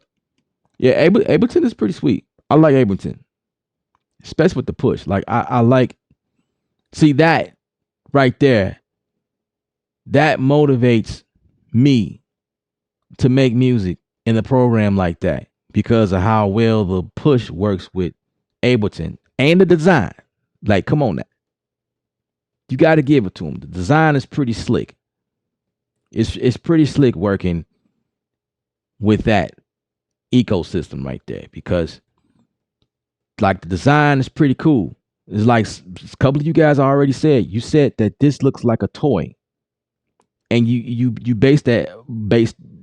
said that based on the look, right? It looks like a toy. When it first came out, I was like, man, and I still feel like that. That has never changed. But do I not use it? I mean, I still use it. I don't use it for its full potential. Like I don't use all the buttons, like because I'm so used to doing stuff in the box. It's ridiculous. It's just I don't know. It's just I to move around fast. I still do stuff that I'm used to, But I do like the fact that I can bang out beats with it, in Impact, and I could just was nothing hooked up because I ain't on that channel. But I could do what I have to, like play stop, full level. I definitely can access the note repeat on here quicker than I could the way I was doing it before. But you can do it, that way. It's to each his own. That's I spent 3 hours, almost 4 hours on the stream saying the same thing over and over. It's like it's all of you guys coming in, y'all come in on different spots, and it's like, oh, okay. It's like I'm saying the same thing over and over. Man, y'all got to get in here sooner. I just use my Atom as a keyboard shortcuts. That's what's up. That's what's up. I'm kind of there. I'm there with you. I agree. Like I kind of use it like that as well. But you probably use it more than me. Like shortcuts. Like and then when you talk about shortcuts, I don't even move past the bottom half. Everything is on the bottom half of the Atom that because I'll use no repeat, shift to shift things, stop, play, record, click, shift, click to bring in my metronome, and that's it. Other than that, like up, down, left, right, like I don't even, and I may dabble with the knobs to see if I can get some things working. But other than that, man, I mean, this thing to its defense, the Atom Pad is pretty powerful. It's super powerful. It's like it's too powerful for its own good. You could do a lot on it. You can. You actually can. Like you can set this thing and you can customize it and do whatever you want to do, but I don't. I just don't. Yeah, so that's where it is. That's where it is for me.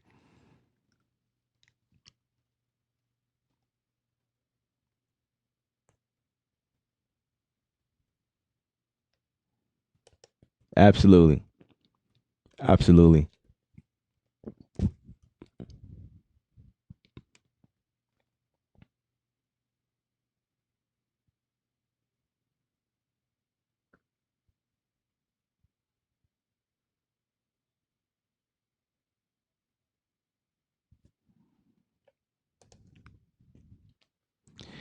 Yeah, that's what's up, Metro. I I have this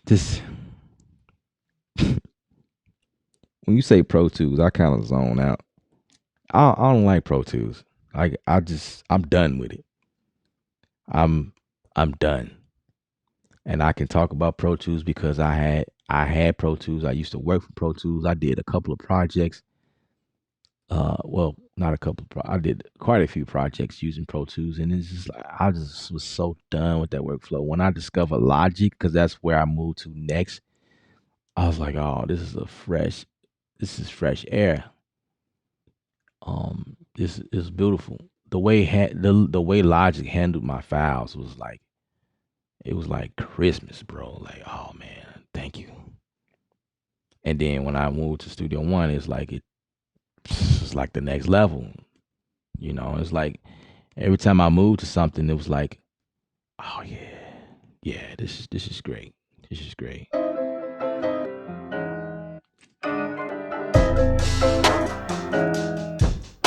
I gotta find that sample. And I just keep stopping and talk to y'all. I'm looking I'm looking for. You know what? Let me show y'all this. This is kind of cool. I don't know. I I was showing y'all how step pattern work, but this looks kind of cool. Like what if I like position that in place? Like let me see. Like size that in. Like what if studio looked like this? Like an overhead. Like when you press on something, this pops up. You know what I mean? Like you right there, that looks pretty cool too. But just imagine that this is like a and what is this?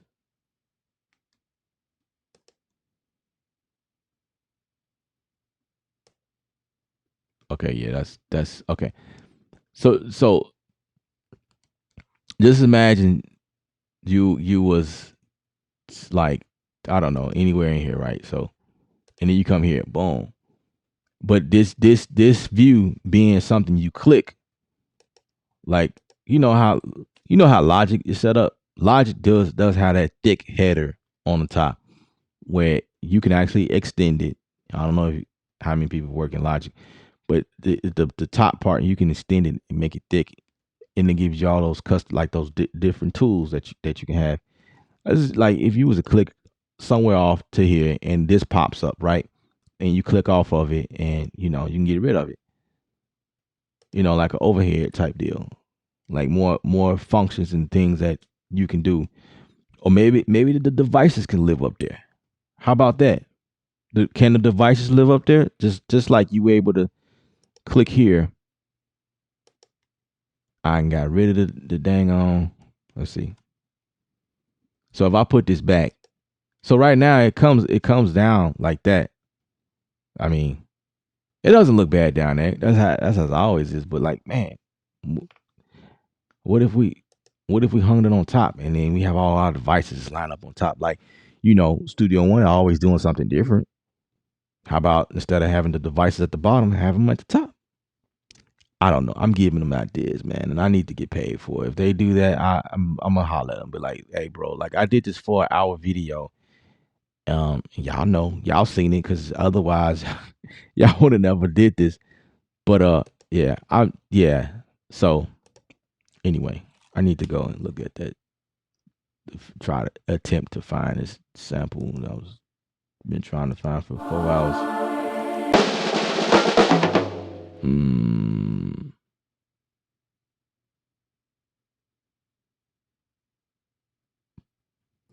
What if I took that sample and mess with it? Because I almost have the idea of what I'm going for, but what if I took that? Then that might be a good thing to show y'all, maybe.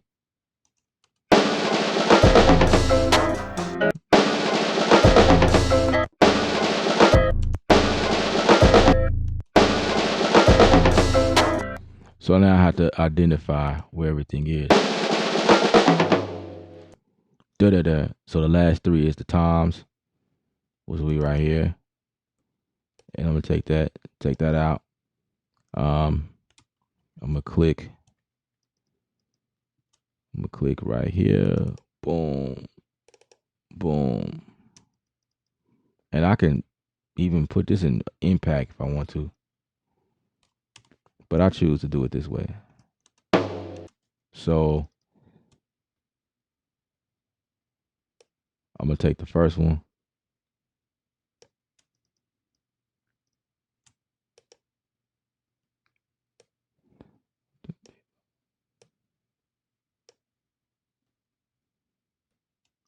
And I'm going to get rid of the second one. And put that like right there. Let's change the resolution here.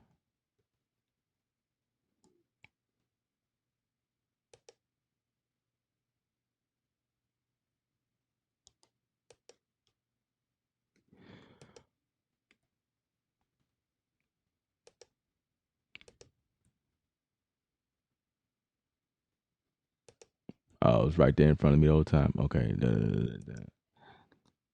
Okay, let me move this over. Let's see. Let's see how that sounds.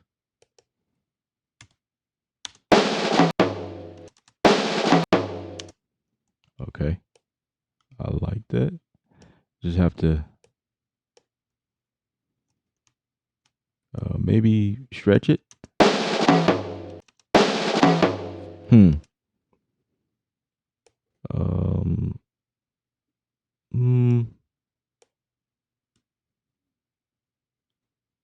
Let's cut into it a little more and bring that back.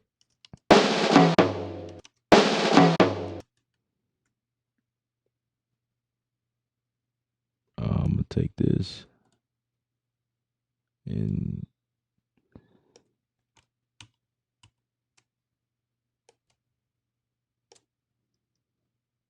let's crossfade that.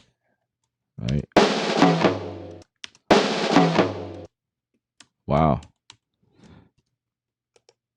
Ladies and gentlemen, I'm trying to show y'all why I like Studio One. Like I'd be amazed at stuff I could do. And stuff like that, I could do that all day.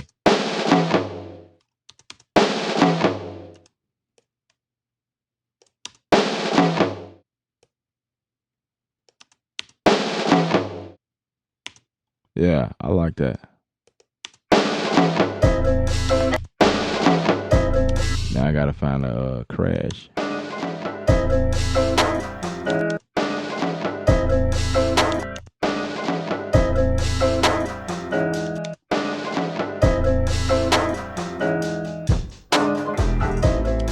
Yep, that's exactly what I'm thinking. Well, I was looking for a sample that do something like that, and I just took that one and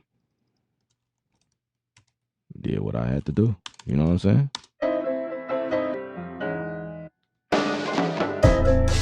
So I will actually also take this one out and put a fade on that. So let's see what that sounds like.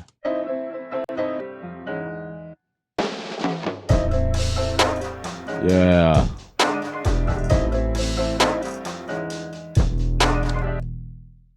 Actually, I want to put the sample back in there. And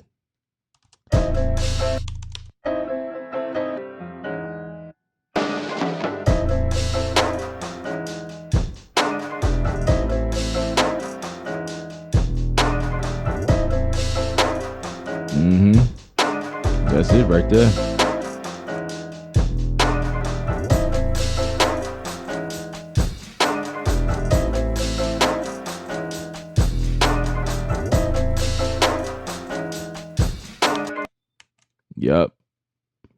Yep, that's it. That's what I was looking for all this time. And yeah. Let's take these two. I'm thinking maybe like introduce. I'll take that. Let's copy that and introduce that back here at bar 11. Paste that. Boom. Nope. Nope. I went too far. Let's see. It's probably right here. I'll just move it over. Let's move that back. Let's lock it there. Yep. Yep. Indeed. I like.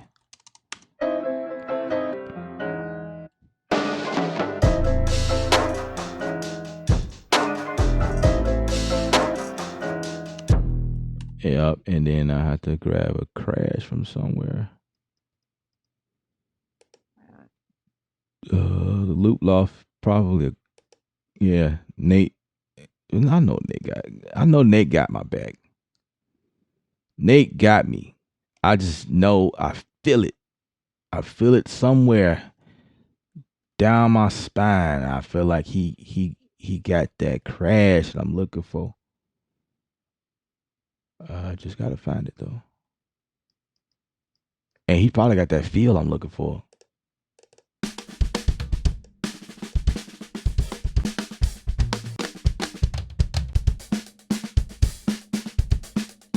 Boom bap.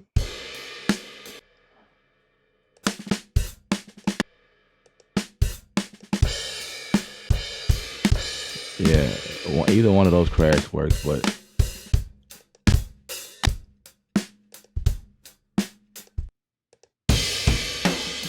oh yeah.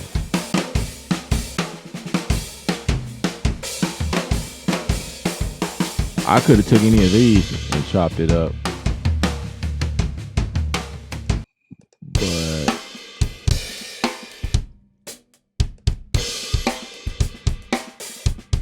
I need the samples.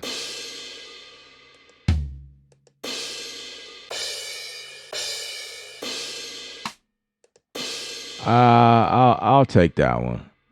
I could probably find something dirtier than that later on.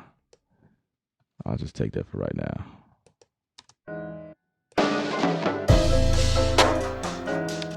Yeah, actually sounds pretty good. I'll roll with it. I'll roll with it. Shoot. Okay, let's normalize that because it's coming in kind of low. So where's my normalize? Yeah, there we go. Boom, normalized it. And I want to bring it back just a tad. Bring it down some. Yeah, there we go.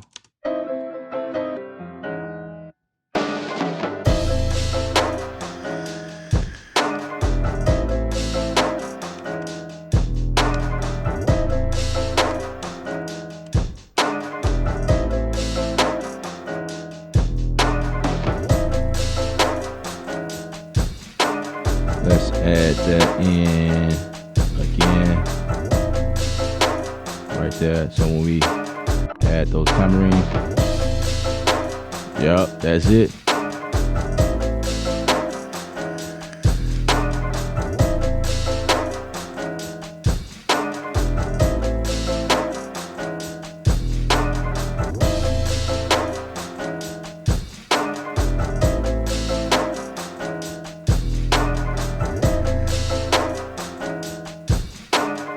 Haha. Yeah, we had the same DAW progression. That's funny. That's funny how you word that. From Pro Tools to Logic to S1. You might have been following me all the time. I told my viewers earlier that I had some people who've been following me from like day one, and they followed everywhere I went. They was in Pro Tools. Well, I didn't really do any videos in Pro Tools, but when I was in Logic, they switched with me to Studio One. That's funny. And I feel that way. Like I'm done when it comes to when it comes to like DAW for doing like major stuff, I'm in Studio One. That's where I am. That's where I live. I'm done moving. And that's it. Like Studio One will always be what's on my system. Like I always come back and work in here at some form or some capacity. I will always be working in Studio One. Like I'll come here and chop up something real quick. Like it will always be that DAW. But for creativity, that's where I struggle because I feel like Studio One lacks creativity. So I am like out here like a whore, finding the next big thing, the next big thing I can like grab a hold to. So that's why I was thinking about Ableton Live, because I love the push, and I have Bitwig, but it's like Bitwig don't have a controller. I like the controller. I want to be able to like do some stuff using the controller. So I was just like, man, I might as well just go ahead and get the controller. I already have Ableton Live. I might as well just go ahead and purchase the controller and just see where I can go from there. You know, so that's where it is, because the Atom thing is not, it's not doing me any justice.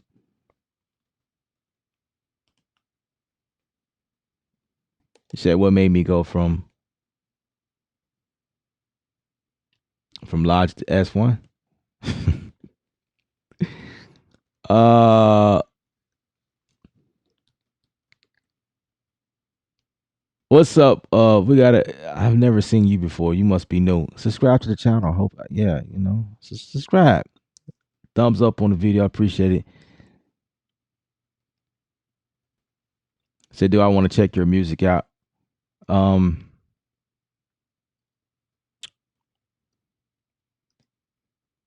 it depends on your motive.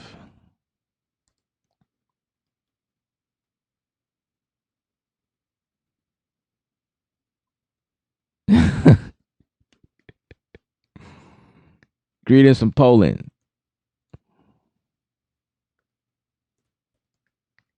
Machine Jam work with Bitwig. Yeah. It sure do. It sure do.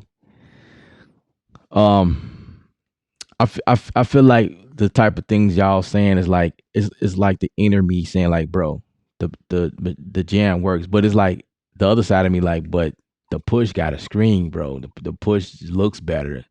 The push can do so much. Like if you go to Ableton Live, you could do this and that. Did I mention the screen? The screen looks beautiful, and you got a screen to look at, bro, and all the things you can do, and and then you were saying like, bro, the Machine Jam does. Yeah, yeah, man. I haven't made a decision yet. I'm exploring my options right now. Definitely, but but I hear you, man. It's like you're right, man. You're right. You're right. You're right. You're right. You're not wrong at all. Is that Logic? No, it is not Logic. This is Studio One.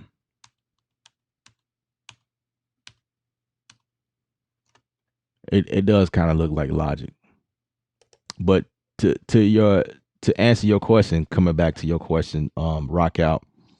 The reason why I moved from Logic, I kind of already expressed that, but I don't mind repeating it. Studio One to me is like, it just took things to a whole nother level for me. The way it sounds, how fast it is, drag and drop, uh, what it what it is on your CPU, like the load on your CPU. I think it handles things a lot better. It's faster to me. Um, oh, here's another caveat: routing. I use Contact Library, Native Instrument Contact Library, and I work on a lot of film stuff. So when I'm doing film stuff, I need I I always hated using Contact inside of Logic because I had to predefine or pre-think what I was going to do. Like sometimes I only want to use 5 instruments because Contact can support 16 instruments in it at one time, right? So if you guys ever worked in Logic, you know that there's this thing in there called uh, multi-timbral, and multi-timbral is how you are able to like route your like instruments, like Contact, the Contact player. It has ability to route different instruments to different places, right? And you can like just a round thing, right? Just to gain like more control over your instrument. because I don't want everything coming out of stereo all the time. You know what I mean? Like some instances I'll have stereo, um, depending on what I'm doing. But if if if I need to, like, say we already established 5 tracks, right? Say in my mind I'm thinking like I'm gonna only use 5 tracks. But if I want to use, because I don't like using several instances of contact either, because that's a CPU issue. What if I want to use 2 more instruments, you know, or I find I need 10 more instruments. You know what I mean?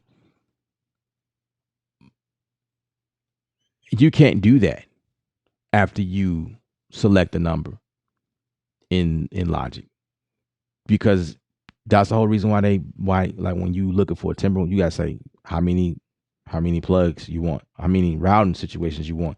You want 8 by 8, 8 monos and 8 stereos, or you want, what is it? Um 16 tracks, or 16, or was it 16 monos or something like that. It was like you had to be predefined. That was always something you had to like select before you use contact. Um so that was the thing. Like I had to always do that. Um in Studio One, in Studio One, when you bring in contact, you just bring in contact. That's it. You just bring it in. And if you use one instrument, you use one instrument. If you decide later on you want to use 7 instruments, you can use 7 instruments. Load up 7 instruments in there, and it's just like plug in the routing. I can show you right quick. Like for instance, like if I want to use contact, like this was a real big deal. As you can see, contact, boom. So I'm gonna bring it in. No problem. I don't have to say, oh, I'm using 8 stereos or blah blah blah blah. I don't do any of that. I just bring it straight in, and it loads up. And I can I have many instruments in here up to 16, right? But then up here, I can say, hey, this is what I want you to route out. Boom, boom, boom, boom, and it'll make all these available like that. Boom, no problem. And I already have my routing down here set up. Like I have it set up by default, so it pushes out. What is it? 16 tracks by default. I can use these, or I don't have to use these, and I can just go into each instrument and route them to whatever channel down here, and it would reflect down here when I make these available in my mixer, and that's it. Like that to me was like game changer. Like I just liked it. That was pretty dope to me. So that is one of the reasons why I use Studio One over Logic, stuff like that. And there's other things like the editing capabilities is just stuff is just a little bit different. Like I like it a whole lot better. But there are some things in Logic I like a whole lot better than Studio One. So it's like one of those things like But if I had to choose which one to stick with, it would be Studio One over Logic, because of the bigger need that I have. I would choose Studio One. So that's I hope I answered your question. There's a lot of other things that's under the hood as to why I made my decision, but um that's kind of where it is. All right. I'm not explaining that anymore. I'm done explaining that. Uh,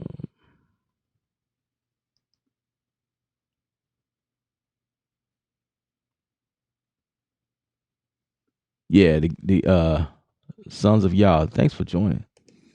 The gear definitely gets us. Yeah, absolutely. Drama. What's up? What's up? Can I ask you a question regarding your stream setup? Yes, you can. Yes, you can.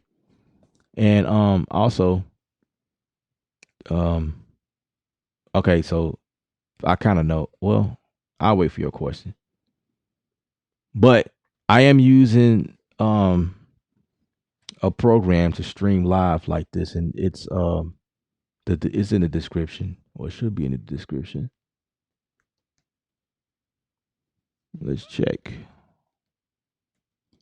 Yep, it's one of the first links in the description, which happens to be not a link. I can fix that. No problem. It is fixed.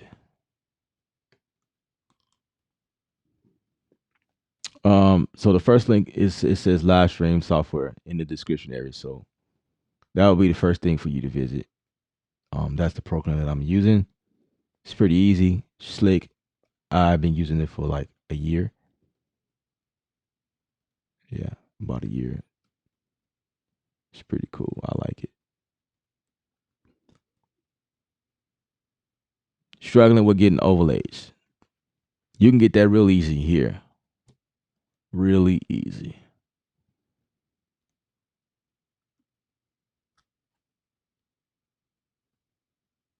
So when you live streaming, what are you using? OBS?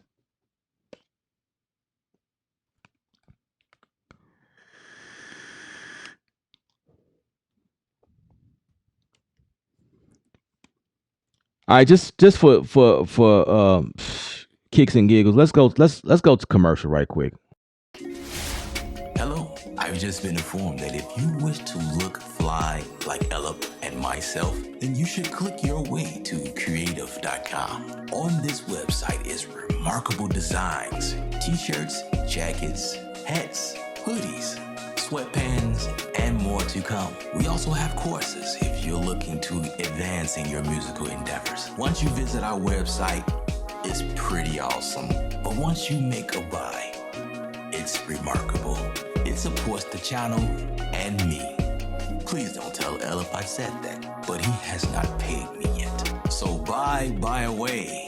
Let's continue this journey in creating a movement of creatives around the world that can create with their inner creative juices. Musicians, music producers, beat makers, singers, club promoters, whomever you are in this industry, join me while we expand. As Elip always says, stay creative without rules, but I have another saying. May the creative forces be with you. I made it up myself. Some people may think I'm Elip, but I'm really not Elip. He doesn't look anything like me. This commercial is now over. Back to the video. Yeah. I just do that in that. You know what I mean? Because I need y'all to go buy that product. You know what I'm saying? Buy some of that product there. I appreciate that. So support the channel. You that's what you're doing. You support me. I've been streaming for 4 hours, bro. Dang. Now this is breaking the record for real. 4 hours I've been streaming. It'll help me out if y'all, support the channel.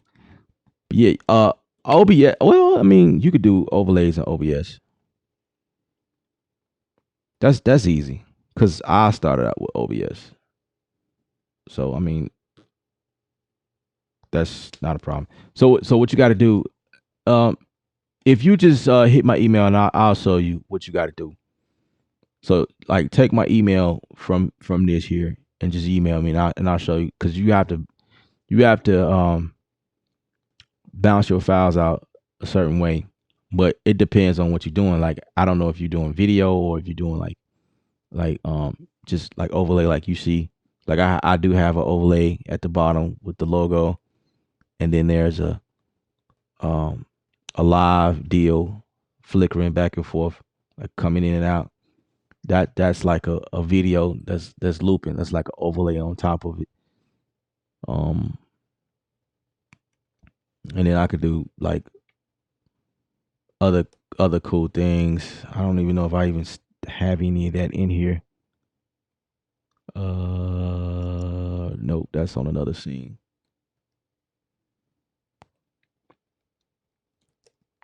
Yeah, but in OBS is real easy. Your files have to be a certain way though. Yeah, no problem. Yeah, so just reach out to me in email and I'll show you what you have to do.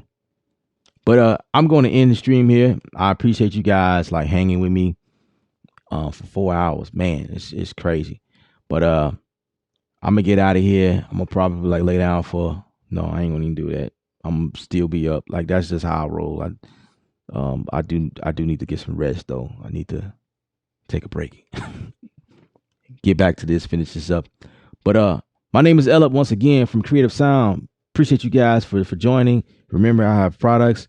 Support me. I really appreciate that. I'll if you make a buy, I'll definitely throw you up here on the stream. I'll shout you out on the stream. And if you are a music producer, you got beats, I will be most gladly to feature you on the stream. I'll play your beat on stream as long as you have copyright, like your copyright is cleared. You're not using any samples. That's you know what I mean. And I got you. You support me, I'll support you. That's how it works. All right. Anyway, I'm out. Remember, music is art. You're the artist. Paint your picture. I'm out of here.